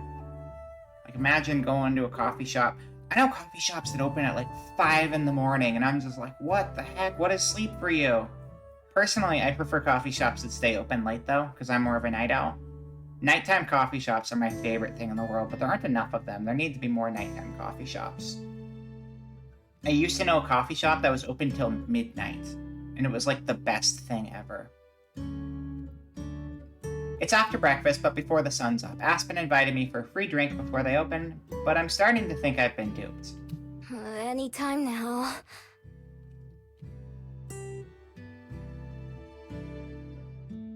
I rub my arms and bounce around to try to stay warm. Right as I'm thinking about picking the lock myself, the front door swings open and Aspen waves me inside. So anyway, like I was saying, my uncle taught me this trick to make it taste better. You put a little bit of salt in the coffee and it brings out the flavor, right? Not too much. You don't want to make it salty, but just a little bit. See, she's the one. I want to date her. I don't think you can date her, but I want to date. I like her a lot. She's cool. She's super cute, and she's got Vera brain. I like Vera brain because that's the kind of brain I have. It's good brain. You should try it on sometime. Sorry about that. I got a little held up. I was thinking maybe you forgot about me after all. No, you're not rid of me that easily. I was just... I tried it and it's really good. Have you tried it? Remind me, I'll make you one. So then I was thinking, if I start doing that every time I make a drink, eventually people will start realizing that their coffee's better when I make it, but they won't know why. Psychology. Coffee psychology. Psychophagy. That's what that is. That's psychophagy. I've only been to 2 coffee shops, and you made the ladies laugh because they drive through coffee shops and you don't drive, so you have a box and color to look like a car and just walk through the... That's incredibly high effort. I salute you on that. That's kind of funny. I like that. I love coffee shops, not just for coffee. For me, it's about the ambiance and just like hanging out and people watching and, you know, just being in a chill public place while I do my own thing. Because, like, even if I'm trying to work on a project, if I'm trying to, like, do some reading, or if I need to draw, or I need to work on anything, I'd rather do it around people and just by myself. Because I like being in a crowd, even if I'm not actively engaging with it. It's just kind of a good energy to me. And And I think coffee shops are a good energy for that. But yeah, sometimes you just have coffee kiosks, and you can't really do that at a kiosk. Or they'll tell you to, like, you know, quit sitting in their driveway. That could be a problem. Talking to Lena. I want to talk to Lena. That can always take longer than you expect or plan for. But she and I often look the other way for each other on certain things. Yay. Such as letting you in before the store opens, for instance. It's a secret to everyone. I mean, except for Aspen and Lena. And me. It's a secret to everyone else. Oh, am I not supposed to be here? That's cool. It's super cool. As long as we open on time, it's fine, and Lena and I are the two fastest. Nice. You kind of have to be when she's involved. You ever open a coffee shop? It sucks, because, like, you have to be awake. But also, it doesn't suck, because, like, generally you have, like, an hour, and you're like, wow, this is the only hour I'm going to be here, and there aren't people in the store. And it's like, I know it's going to be crazy here later, but right now, it's just like, I'm in this weird ghost town, surreal, non-existent part of the day. So that's kind of cool. But also, it's, like, really early, and I want to sleep in the morning. What do you mean? I'm sure you'll see. Come on, what do you want today? Coffee. Oh, the Fairy Rainbow Deluxe, please. Here's a I paper expect the copy, menu is as if unhelpful that's as easier ever. to read. Paper copy. She hands me a little printout menu. It's also distinctly lacking pictures. Not enough people here for there to be any good coffee shops that aren't drive-thru. I mean, a lot of small towns don't have drive-thru coffee either. It's really it just depends. Small towns don't have much, so I think you just kind of roll the dice to see what would be available to you, I guess. Sorry, can't read it. Oh, do you need a Korean version? I'm afraid we don't have one. I have 0 reading comprehension. Oh, nah. Can't read any languages. Hell yeah. I may as well have told her that the sky is green. Aspen stares at me in clear disbelief. This isn't the usual weird look. This is beyond that. She laughs nervously. You're joking, right? I'm dumb as a doorknob and twice as cute. I shake my head. She collapses onto a stool behind her, fanning her face with the menu in her hand. I can't believe it. I just can't. So you haven't. No. Wow. I can tell she really wants to say more, but holds herself back. I suppose that explains a lot. Still, I just can't imagine. It takes a moment, but she regains her composure. Anyway, if you want to try something new, then how about our ambrosia latte? What does ambrosia mean? We're gonna look it up. Ambrosia. Ambrosia. Means ambrosia is an American variety of fruit salad originating in the southern United States. Most ambrosia recipes contain canned or fresh pineapple, canned mandarin orange slices, or fresh orange sections, miniature marshmallows. It was like all fruit until marshmallows popped up. That's strange. Huh. Weird. Ambrosia latte. So that'd be like a fruity latte then. It's one of our seasonal beverages with apple and caramel. Oh, I see. Apples and coffee? I've never had that before. It's like apple cider. It's like a caramel apple cider, but you put coffee in it. I should try that sometime. That sounds fun. I'd try that. That'd be pretty good. Probably. Maybe. I don't know. It reminds me of when I made pumpkin spice lemonade.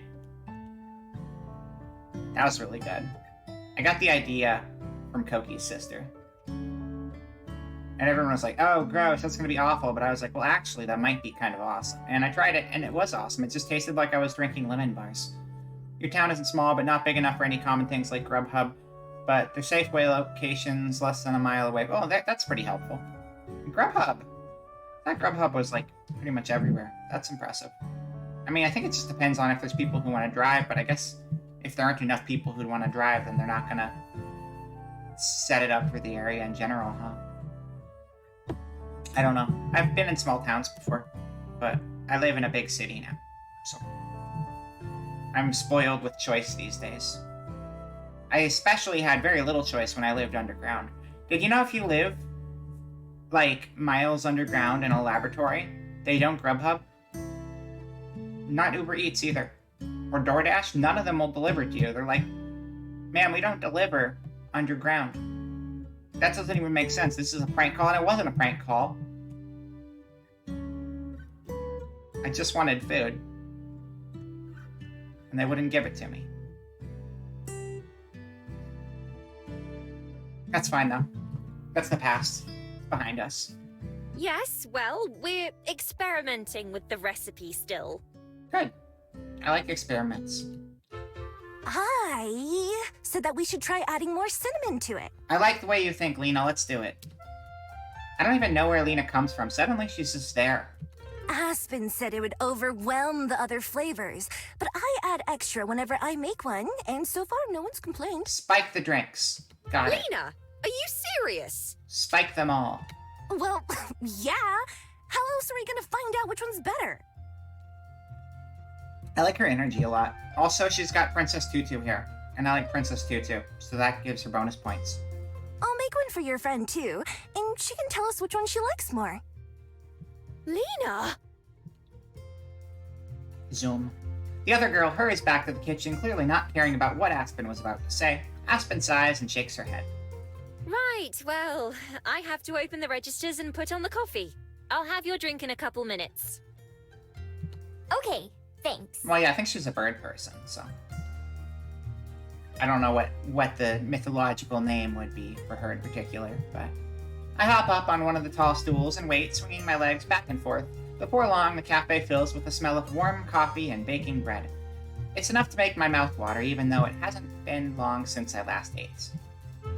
Aspen roams between the kitchen and the front area, always looking very busy. She checks and inspects what seems like every drawer and cabinet in the place while getting ready. Lena's busy too, mopping and setting up chairs. At some point, she puts earphones in and her music is loud enough for me to hear it from across the building. After a while, Aspen returns to my table, along with a steaming paper cup. Here you go. One ambrosia latte. Ambrosia. I pop the lid off so I can take a peek at the drink itself. It smells light and fruity, and a swirl of caramel syrup is melting into the coffee and whipped cream. Looks good. It looks good. Hopefully it tastes good too. Hopefully. I have a tiny little sip since it's too hot to drink very fast. The tartness of the apple actually goes pretty well with the coffee flavor. It's a little sour, but it's not bad. Not as good as a fairy kiss chiller, though. Still the silliest name for a drink I've ever heard. Well, I can't complain about that. The chair squeaks against the floor as Aspen sits down across from me. So, have you decided how you're going to spend your day? Drinking this coffee. Not yet. What about you? There's still another 7.5 hours left on my shift, so I'll be here for quite a while. You should just not work. Have you considered just not working? You could do that too. That'd be a good plan. After work, I try to have a social life or get some writing done. Although lately, I usually just collapse on the bed and take a nap. Boring. Hey, me too! Without a bed, though. You're both boring. Go do thing. Yes, well, I'm sure frolicking through the flowers and chasing rabbits gets tiring. Yo, that sounds awesome. Let's do that. I'd love to. Heartbeat thing, but she doesn't fit. Well, that's the thing. We don't know where everyone comes from in this game. Like, Miho is a Gumiho, which is like a Korean mythology. So, like, Harpy's one we'd be most familiar with. I think that's Greek. I'm pretty sure Harpy is Greek, but she could also be from some other mythology, depending on where she originated from, or if she just came from New Zealand, or if she migrated here. Birds do like to migrate, after all. Ooh, are there rabbits Yeah, around let's go here? chase rabbits. That sounds awesome. Not for long, I imagine. Yep. Speaking of which, have you thought about what I said yesterday? About getting a job? It seems you have more than enough time on your hands. Oh, I'm not holding any time right now. My hands are empty, see? You do know what a job is, right? It's where you give me a coffee. More or less. I mean, I've seen people at work before. But I've never had my own job before you ask. You push the buttons and you say, hello, welcome to store. And then the person gives you money, and then they walk out, and then you eat whatever is on the shelf in front of you. That's how a job works. Yes, I'm aware. Anyway, you'd have money to buy things you want, and you wouldn't have to steal to get it. What do I need money for, though? Juliet lets me sleep at her house, and she even gives me food. Hell yeah, freeloaders, let's go. I don't mean to sound rude I want to be a or anything, freeloader. That but sounds great. Juliet can't take care of you forever, you know? Bet. I know. Right now, I'm still getting used to even living here. I haven't given any thought to what might happen later on. I don't even know what kind of job I could get. Is there some place that would hire me to steal things? The Thieves Guild. Not legally, no. But maybe you can find a way to use those skills. Oceans. What number are we up to?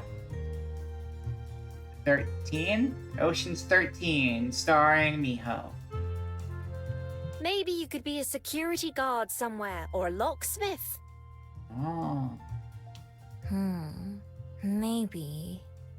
What exactly is your job, anyway? Well, as you know, I'm a barista. That means I make coffee and tea and hot chocolate and whatever else our customers ask for. Some people rely on It our is fun to products work just on to the get bar. through their day, so I consider it to be a very important Using espresso job. machines and stuff is a lot of fun. If we were to close or go out of business, there would be a great many people who would be distraught over it. Fairly good at picking locks. Yeah, do it. Become a locksmith. And then pick your own locks in the middle of the night. And then you can be on the news and be like, I'm the local locksmith, but someone keeps picking all my locks, and then they can't figure out who did it. And it's just like cyclical. I don't know what you'd gain out of that. Media attention. I don't think it'd really help your business, but it'd be funny. Wow! And you're gonna do this for the rest of your life? Oh, don't say that.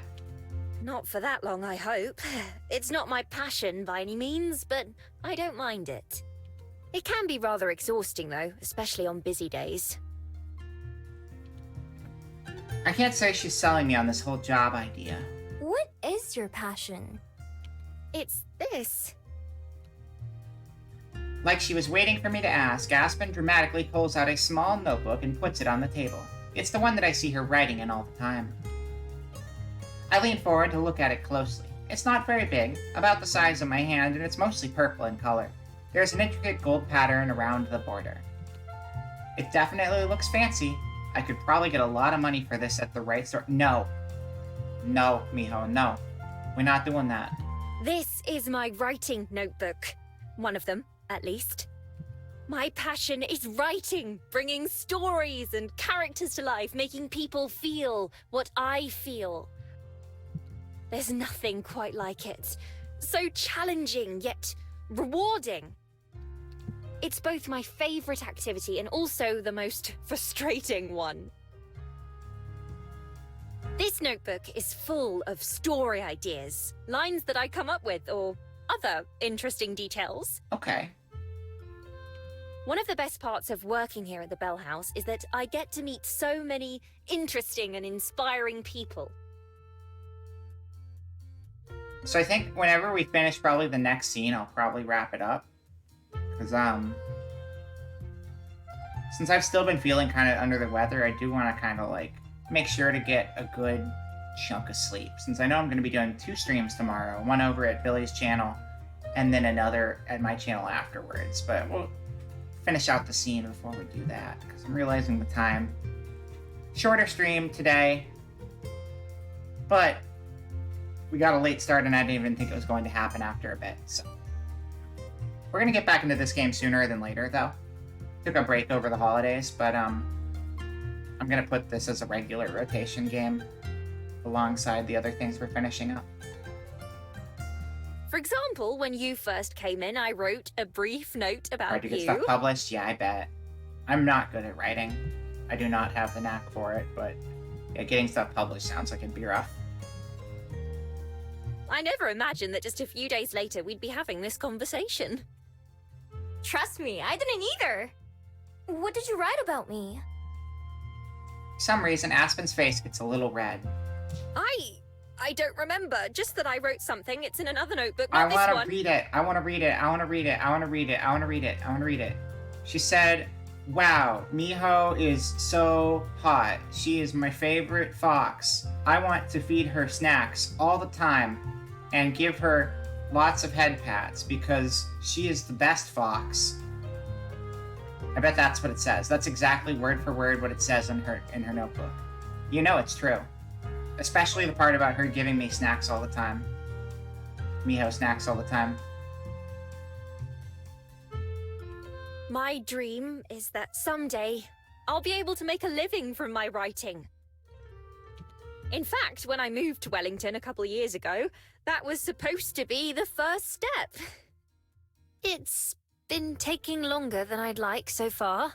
I feel like that's unfortunately the case with most things. Every morning when I wake up, I tell myself that I'm not going to sleep that night until I finish at least a chapter. And then you're up for 42 days in a row. But then by the time I'm done with work, all I want to do is pass out. Yeah, that's frustrating when work just drains you too much that you can't do the things you're passionate about anymore. Of course, that just puts me further and further behind. It's true. I've really only myself to blame, I suppose, but life doesn't make it easy for me. No. So what you do is you quit your job and you take their money and then you say you didn't do it and now you're rich because you took the money from the coffee shop and they're really dumb so they didn't realize you were lying when you said that, and then you publish your book. I'm thinking with Miho brain right now. Like, obviously that's a bad idea, but this is like the Miho thought process. If I was Miho, this would be my advice. Sighing, Aspen puts her notebook away once more while I sip my drink. Saying it like that, I can't fault you for not wanting to get a job. I'm only here because I need some way to pay the bills. That's just the life of a starving artist for you. True that. Did someone say job? Are you getting a job here? Yes, Is this I an work here interview? now. Yes, it is. I'm getting interviewed. From out of nowhere, Lena appears with a cup in her hands. No, Miho's just a friend. And were you Oh. eavesdropping on us? Just a friend, huh?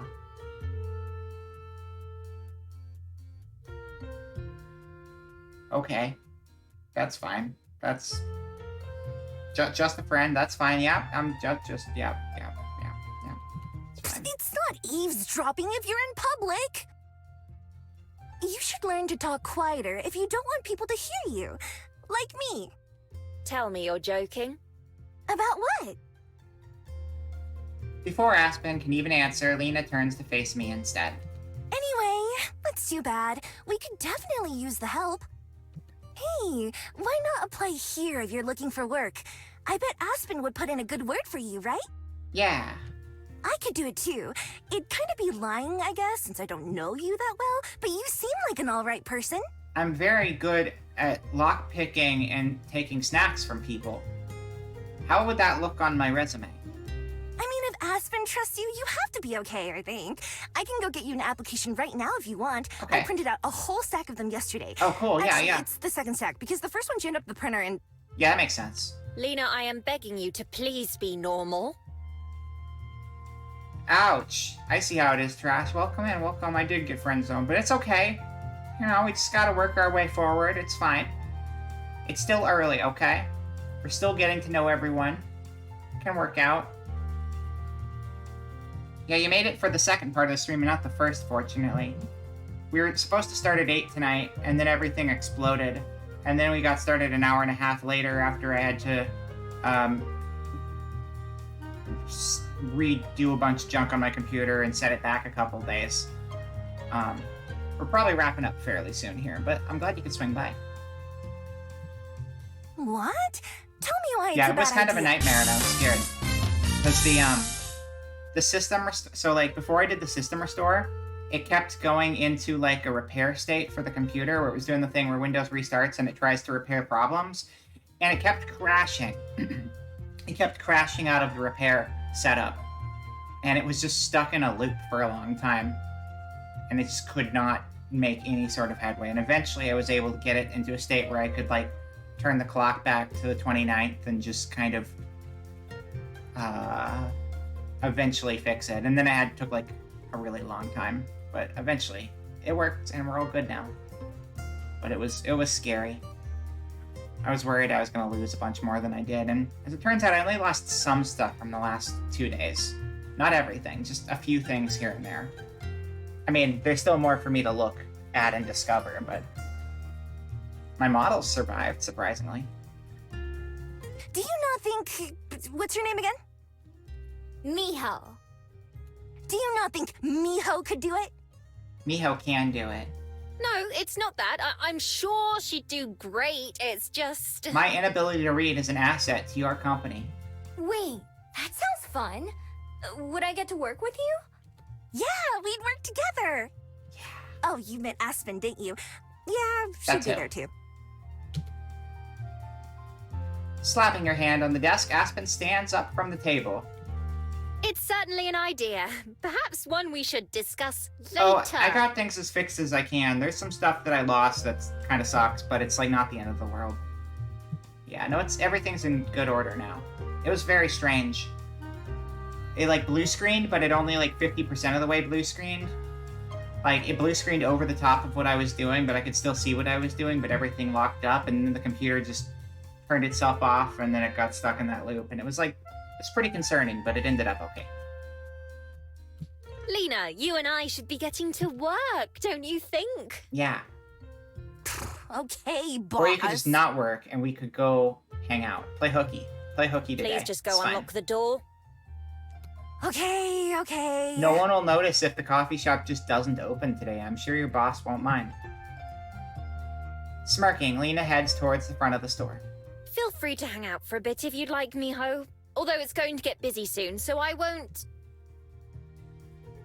Oh, wait, I almost forgot. What? If you need something to do, come play tennis with me this afternoon. Yeah. Tennis? Yeah. Yeah, you know, Yeah. you hit the ball back and forth over the Tennis. net. Love 40. Love 40 means you're really bad at tennis and you're losing. I know what it is. Is that your hobby? For now, I like trying new things. I'll think about it. I should try something new myself, too. True that. I wasn't asking. Anyway, you said it yourself. You're totally coming. So, I'll see you there. Okay. Can't help but feel I've been roped into something here, but it's true that I should at least give it a shot. Maybe I'll turn out to like it more than I expect. Cool. Lena starts to leave again, but then suddenly jumps back around to face me again. Oh, right. There's one more thing. How many one more things does she have? I can practically feel Aspen's exasperation as Lena runs back and slams the cup she was carrying onto the table in front of me. Try this. Tell me which one you like more. The one I made or the one Aspen made. All drinks are great Okay. and my favorite simultaneously. This is a lot of pressure. With an unnecessarily loud sigh, Aspen goes and unlocks the front door herself. I'm over halfway done with Aspen's drink, but I take another gulp, paying attention to the mix of flavors. Then I do the same with Lena's. Lena watches eagerly, fists clenched in excitement. So, what you think? Come on, be honest. I can't taste a single difference. They're both good. Yeah, Sure, but which one's better? the one I drank this morning. Uh... I will hydrate, thank you. Taking another sip of each, I try to detect anything that's different between them, but I can't. Fortunately, Aspen saves me. She looms behind Lena like a phantom. Lena, don't you think maybe you should go check the croissants? That was a little spooky. Nah, I already looked at them earlier. kind of schoolish, but I try to massage them back into shape. I don't... Okay, that's fine. Don't worry, For once, Lena's the one cut off as Aspen jerks on her apron strings and she flaps her wings to maintain her balance. Why don't you go check on them again? Or maybe the muffins, if you haven't yet. See, Aspen, on one hand, is probably upset because Lena's alive. But on the other hand, she wants to have one-on-one time with her new girlfriend. That's what's going on here. Fine. We all know Miho just didn't want to hurt your feelings anyway.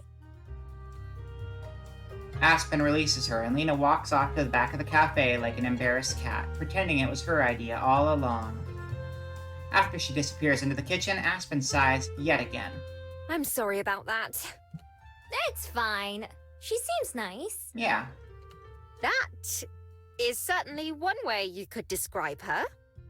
What I was trying to say earlier is that you can stay here if you want, but I won't be able to chat.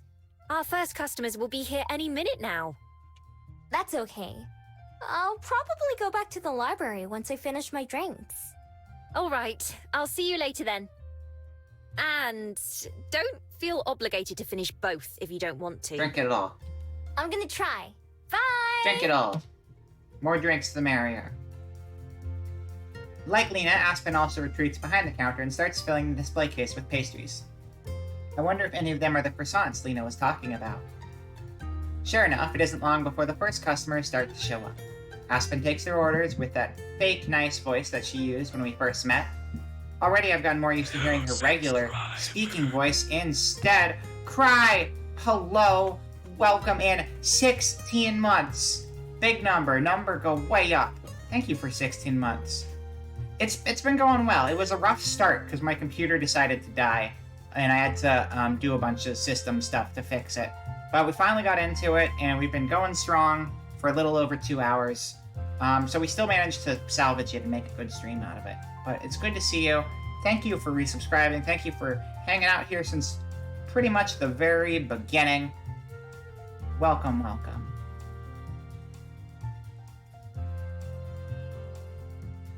It's interesting to know that even normal humans like her still pretend to be other people sometimes. I wonder why she feels like she has to do that. So far, she's one of the nicest humans I've ever met. Thank you for the cooler hydrate. Yeah, we're just picking back up on Please Be Happy, which is the visual novel we started in November. And then we played again at the beginning of December, but it's been like 2 months, so it's been a bit. After I finish up my first coffee, I toss the cup away but hold on to the second. I'll drink it later or something. Aspen waves as I leave the Bell House and start making my way back to the library. I've had my fill of wandering around for at least a few days. If I'm going to be bored, I may as well do it while I'm comfy. Job or not, Aspen is definitely right about one thing. I really need to find something better to do with my time. And now, it's time to find something better to do with my time. Options! We have them! Boop. Yes. So these were our old saves that we didn't use, and I'm just going to ignore them and pretend they don't exist, so. What are we going to do? We played tennis with Lena before. We're not going to sleep for 10 weeks, no. We played tennis with Lena before, and I feel bad blowing Lena off. But at the same time, I don't want to do it exactly the same way we did it last time.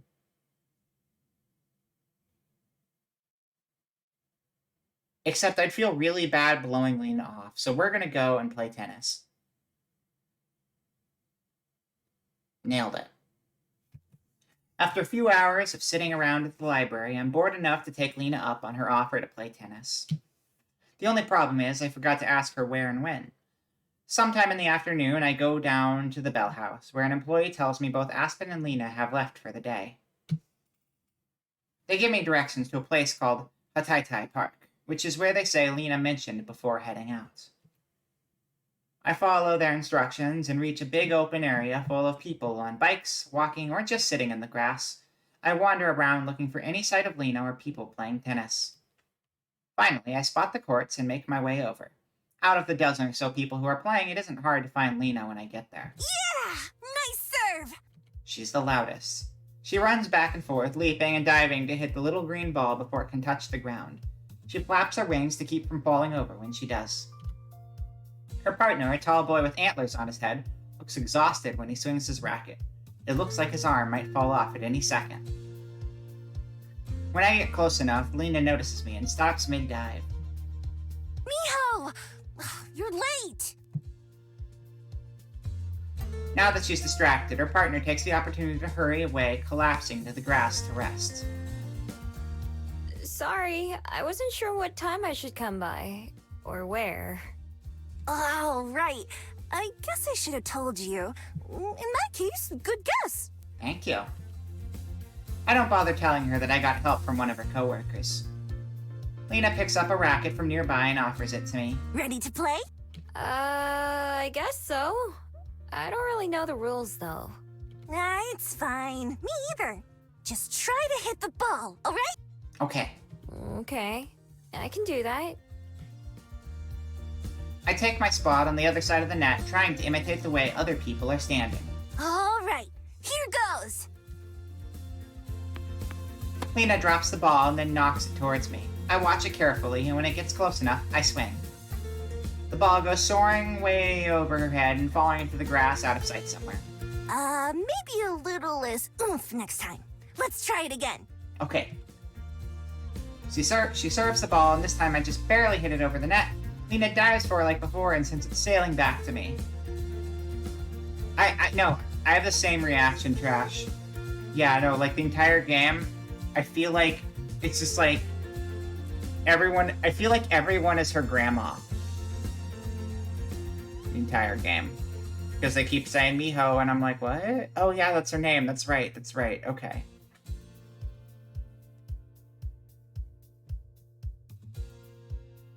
The more we play, the easier it gets. Both of us miss the ball or knock it into the net a lot, but it's not too bad. Finally, even Lena gets tired. But Miho is actually a name she came up with herself out of nowhere. Coincidentally, she is a kind of fox creature called a Gumiho. But it seems like maybe she heard that at some point and like latched onto the Miho part and made that her new nickname. Because all of her names are fake. She makes them up because foxes don't usually have human names. Finally, even Lena gets tired and we take a break to drink some water. How long have you played tennis? Like, today or in my life? In your life? She thinks about it a bit, scrunching up her nose. About a week. That's okay. Oh, that's it? Not long at all. Nope, I started 20 minutes ago, actually. Yeah, how about you? About half an hour, I guess. Yeah, see? Close. Oh, right. I forgot about that. See? We're both trying new things. The whole time we're talking, Lena keeps glancing away from me to watch the other players. I try to figure out what's so interesting, but can't. Okay, break's over. Let's play some more. Okay. We get back on the court and play for a little bit longer until the end of the hour. As everyone else starts to pack up and leave, I follow Lena, who puts away our equipment. So, what'd you think? Did you have fun? 10 out of 10 funs. It was alright. This is I wouldn't literally mind the doing only it thing I again, ever did for but quote-unquote I fun, don't so know it's if also I'd the want best to play one. all the time. I can see why some people enjoy it at least. Tennis is cool. I'm bad at it. I like tennis though, it's fun. It's hard to hit the ball the right way over the net though sometimes. Because they want you to like serve from like the right side or something, then I'm trying to hit it with my left hand and I always hit it the wrong way. Being outside is nice and it was a good way to burn off some energy. That's good. They meet a few times a week if you want to come back. Will you be here? Not sure yet. Even while cleaning up, she's still distracted by someone or something else. When the other players walk past us On their way out the park, Lena turns her head to watch one of them. Ready, because we're planting trees here next time. Really exciting, right? If you want to help out, then come to me after. I catch a snippet of conversation as the person Lena's watching, a dryad, goes by. Lena must hear too, because she instantly closes her eyes and puts her fingers against the side of her head. Planting trees. Planting trees. Wait, so the dryad's the one with antlers, right? Because there was the one with the antlers earlier. Do dryads have antlers? She repeats the words to herself a few times, and her eyes snap back open. Okay, got it. Got what? What I'm doing next time. I'll have to start studying up tonight so that I'm ready. Does that mean she likes antlers?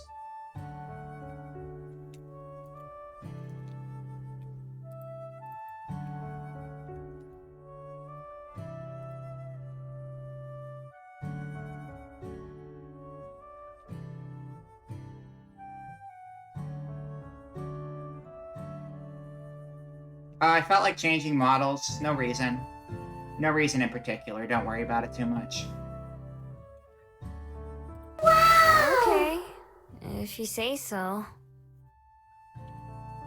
I'm pretty lost, but maybe this is just how Lena is. You should come too, if you're No not doing reason anything. at all. No I'll reason tell at all. Aspen to give you the details. Sure, sounds good. I'm not sure if I want to commit, especially since Lena probably won't even remember me the next time we see each other. But playing tennis wasn't so bad, so I should at least keep my options open. Good. All right, see you then, Miho. See ya. Waving goodbye, Lena heads off down one of the paths. I take a different one. Do you not like my antlers? Were they not good enough for you? That leads me out of the park and back to the library for the rest of the day. I hope she saw them. With a tiny ding, the toast pops up, and I load it onto the plate with the other slices. Oh, it's the next morning. I bring the dish over to the table. Thank you, Miho. Go ahead and put it by the butter. I go ahead and put it by the butter. Oops, sorry. Let me get my bag out of your way. After Aspen gets her bag out of the way. Once the table is set, the three of us sit. I've gotten more used to the routine of breakfast and know when to do things like pass the salt and pepper without being asked. Thank you. I can make them glow different ways. Hold on. How do I do this again? Well, they glow like crazy like this, but for some reason that doesn't show on the stream, which is a little strange. So you can't actually even see what I'm referencing right now, because they glow like crazy, but there shouldn't be a chroma key or anything on, so why are they not glowing as wild? Weird. Let me see here. Can I change anything to make it glow crazier? Don't cut it edge. Did that do it? That did it. Don't cut it edge. Hell yeah. Check that out. Right? Pretty cool. Just saying. Make them different colors. Bam.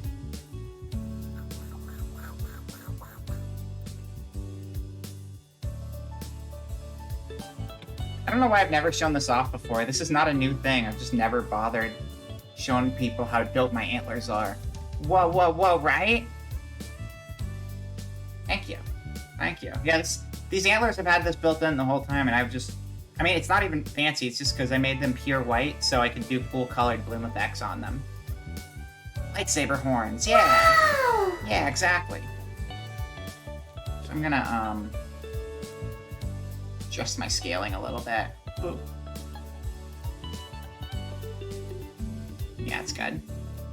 Do-do-do-do. Do-do-do-do. Do-do-do-do. Vroom vroom. Every morning so far, we have the same things, eggs and toast, but it's a lot tastier than convenience store food, and there are different spreads and fruits to change things up.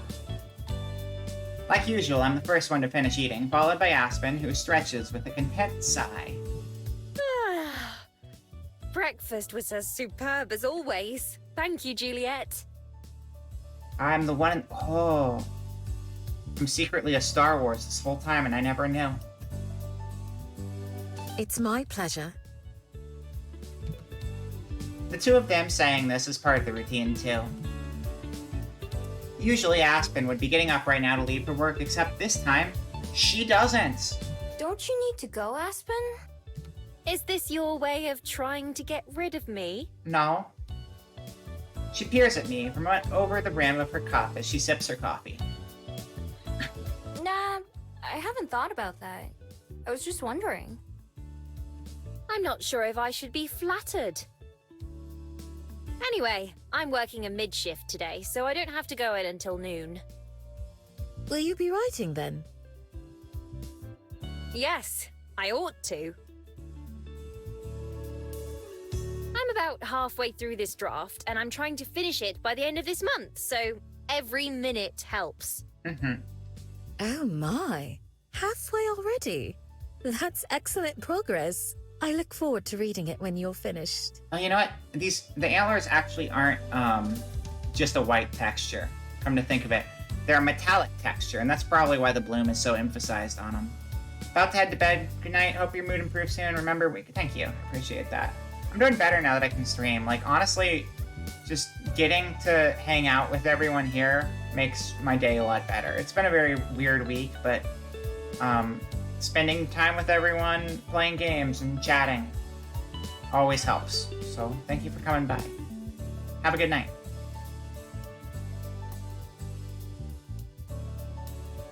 Don't give me too much credit. I still have to get there first, and you know how that's gone before. All you can do is keep trying. What are you writing? A book. I've been working on it for a couple of years now, as long as I've been in Wellington. Whoa, you're only halfway done? How long is it gonna be? 20 pages. Only halfway? I wish it was as easy as you think it is. It takes time to plan the story and prepare to write, and then, even after the drafting is done, you still have to edit it and fix it. It's just a bunch of squiggles. I don't understand. Of course, the more you write, the better you become at it. Oh, okay. I just need to do more squiggling. And so sometimes you notice flaws in your story that you didn't catch before, so you have to go back or start over. How do you ever get anything done then if you're always getting better? Don't you just have to finish it eventually?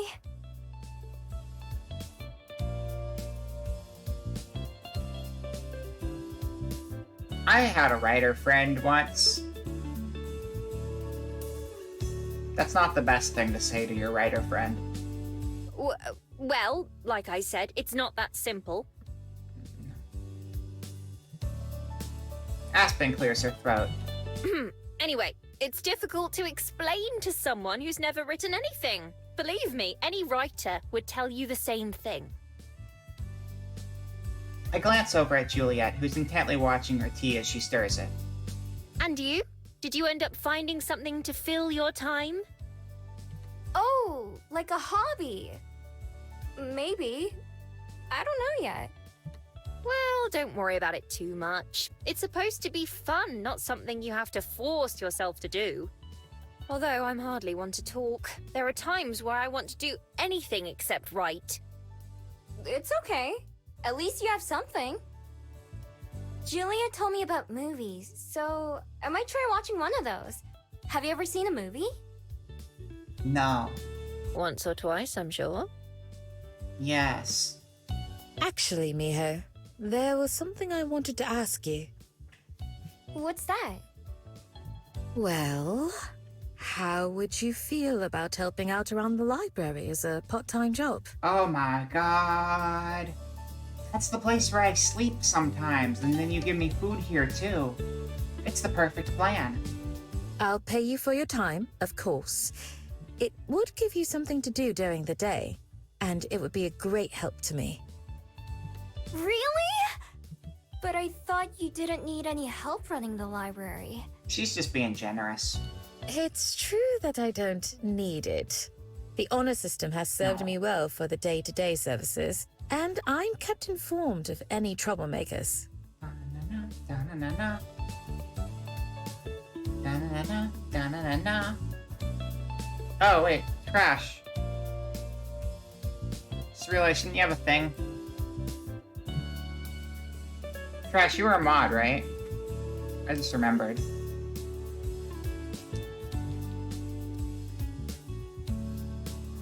I think you were. That's the wrong thing to enter, though, apparently. Wait, what is the... Wait, what? I thought that's how that worked. Why did that not work? That's weird. No, I'm allowed to have more mods. I'm not limited. I have like 1 million VIP slots and mod slots, and I just have to remember to use them.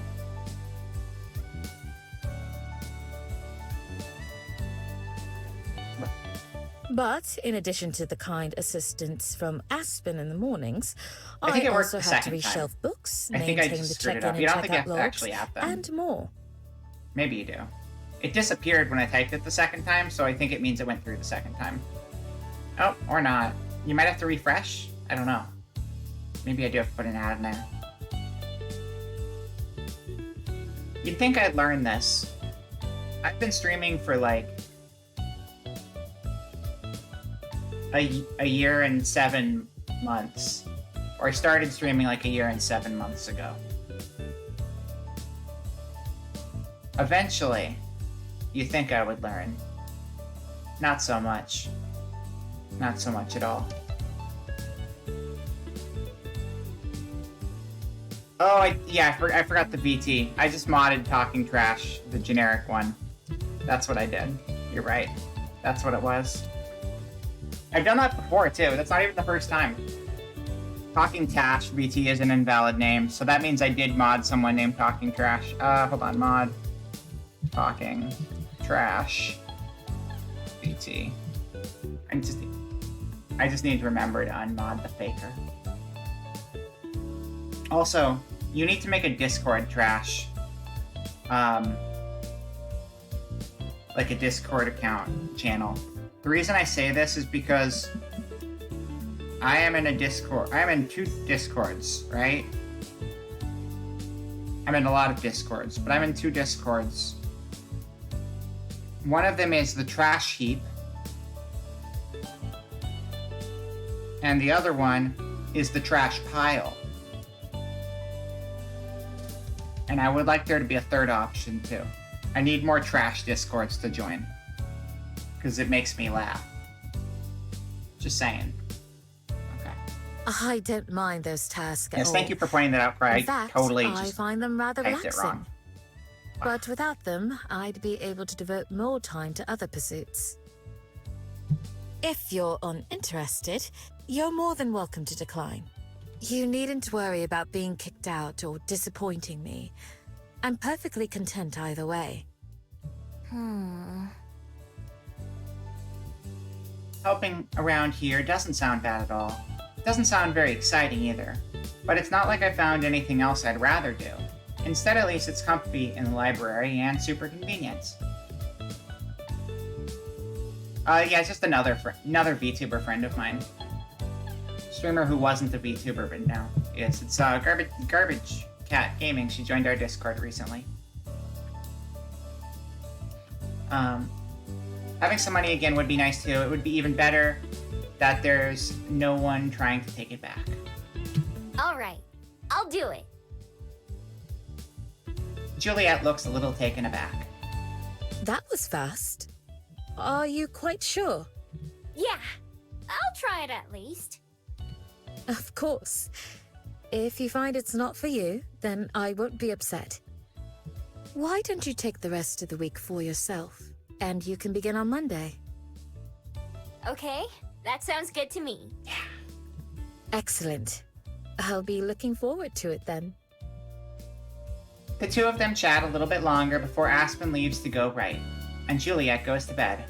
I stay mostly quiet, thinking to myself, you always thought of making one called the Junkyard, but now you gotta think of something with trash in the name. Exactly. You gotta keep that theme going. Just so my brain can get the good chemicals. A job. That's something I never envisioned having. I figured I'd just keep stealing until what exactly? I'm not too sure. Until I find my person, I guess. That goal has been all I focused on for my entire life, but now spending time here in Wellington is actually making me plan things out in advance. When I stop and think about the future, it's a lot of emptiness and mystery. It makes me realize just how little I have to fall back on. That's why doing all these normal things like getting a job could be good for me. I don't know what might be useful someday.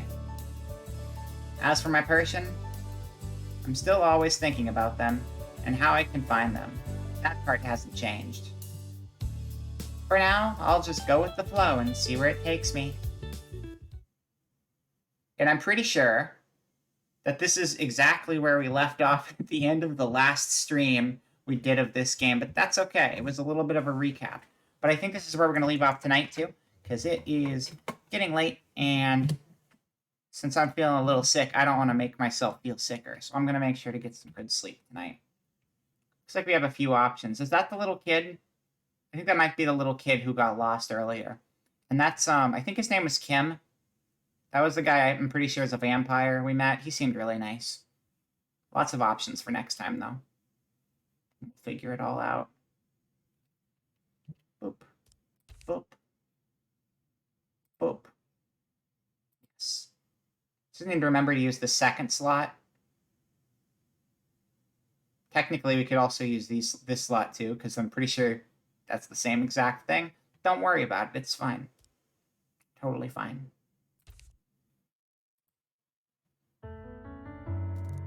I think I have the perfect recommendation. Yes. But yeah, look, all the people in the game. See the traveler from the beginning. No problem. Thanks for coming by, Xania. Or Gazania. Whichever one of those. But thank you for coming by. It's good to see you again. I like looking at the little arts. Oh, they're not little arts. They're full arts. That's right. Because they're just the screens from the game. Wow. This game's pretty art. This company makes very pretty visual novels.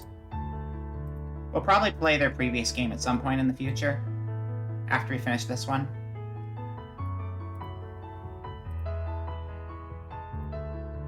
Ooh, ah. Oh no, the drink. It's gonna spill. Cool. But now... Until we meet again, then. Goodbye. Okay, to the office. Let's figure out where we're going. And make myself bigger, because I'm so tiny. I don't want to be tiny. I want to be full size. That's better. Hello. Hello today. I stole that. I have this bad habit of saying hello today, and I try to stop myself from saying it on stream, because I realize I just stole it from another streamer. But it's really hard not to say it. Smallville. That's right. I'm little. Anyway. Let me see where we're going. I like this game. It's really cute. This is a really cute game. It's comfy. We'll definitely play it again next week. Okay. All right. I still want to be visible, though, you know? Here, you know what I can do? I can, because I'm digital, I can resize myself as much as I want. So check out this cool trick. It's called... Bam, bam.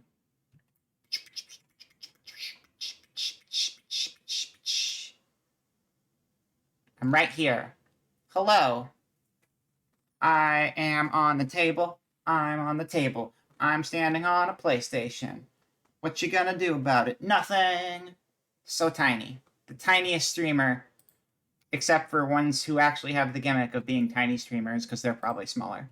But that's okay. Where are we going? Thanks for the stream, Bear. It's always the best seeing your streams. You're not here a lot, but I'm one of the comfort streamer. It's nice being here when you really relax. I'm glad you like it here, and I always like having you. And I had this conversation with Galaxy. Like, Galaxy came by last night. I had this conversation with him, and you know, he has even less time to come by. But you know, it's not always about how often you can make it. It's just, you know, official Vera figure now. There is no figure. I'm sorry. I'm not a figure. I'm real.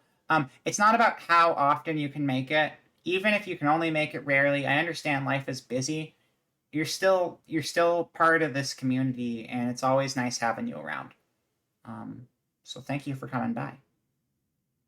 Even if you disappear for months or whatever, you're always welcome. It goes for everybody. It's always good to see people pop back up. Okay, let's find the stream. Stream. Where are we going? What are we doing? Do. Why is this on the other side of the stream now? That's weird. I think my Opera plugins might have deleted themselves because things are in a different place than they previously were. Let's see. What